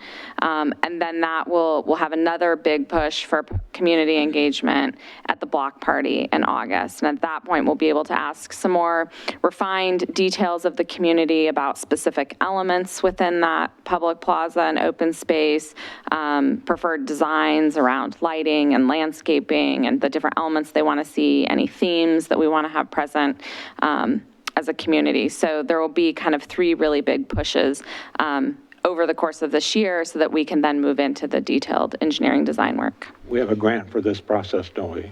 Correct. We have funds from Metros, regional flexible funds. And has some consideration been given to, there was a lot of work put into the wayfaring, the way signage work, and there was a lot of good public input in that in terms of kind of, I guess thematic kind of would be the word I would use, and maybe some of that carried into the bridge and into the plaza itself might be, something to look at. Yeah, so we've provided the wayfinding and signage plan, and especially all of the appendices that included sort of that background work that was done with the community around the themes and the feel of the community and what resonated with people more than others, or than the other designs that were provided. And then similarly with the town center plan, as the consultant team has the town center plan, and the folks who did the public engagement are on the consultant firm that managed the town center plan is running the public engagement component and is also a landscape architect on the plaza design for this project. So there's that consistency. And as you know, we did a lot of outreach with the community around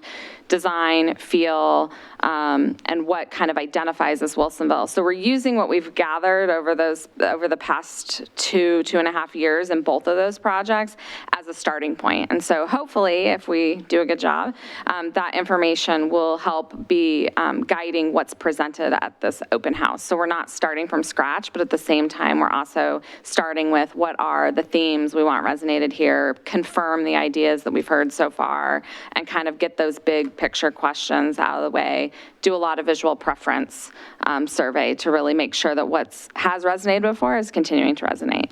So thank you for that. Thank you. The city council action minutes have been included in your packet. Any questions on that from staff? If not, we'll move to the 2020 work program sheet. As far as we know now, I assume that's going to change, is that right? As you know, things always switch around, but we are still planning to talk about the Equitable Housing Strategic Plan next month.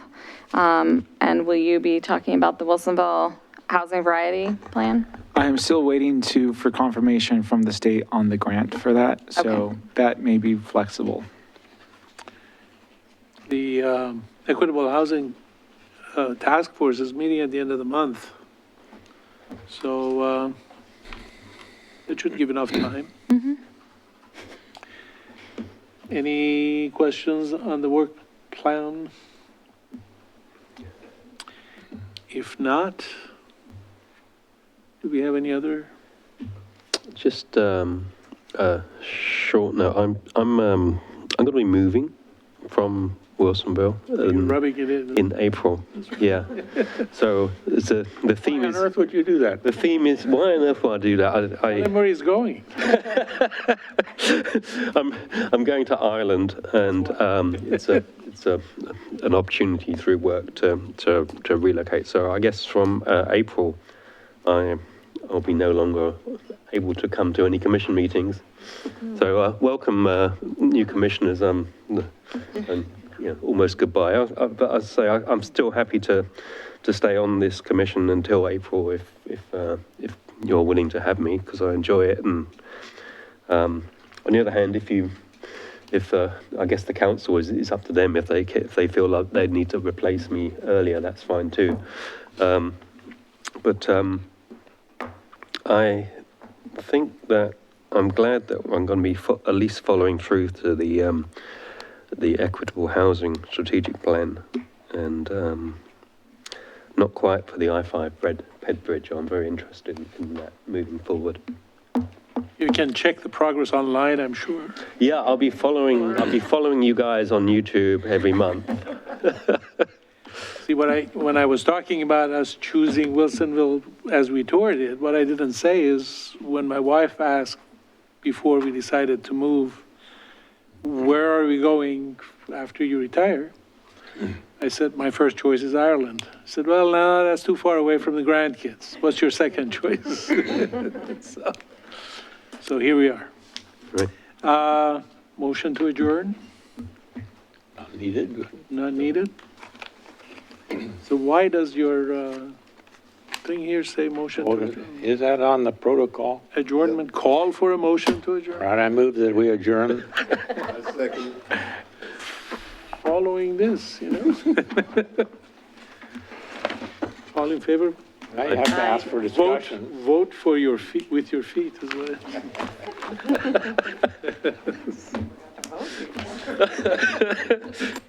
It's not debatable. it's not debatable. Very good. Yeah, at 8:27.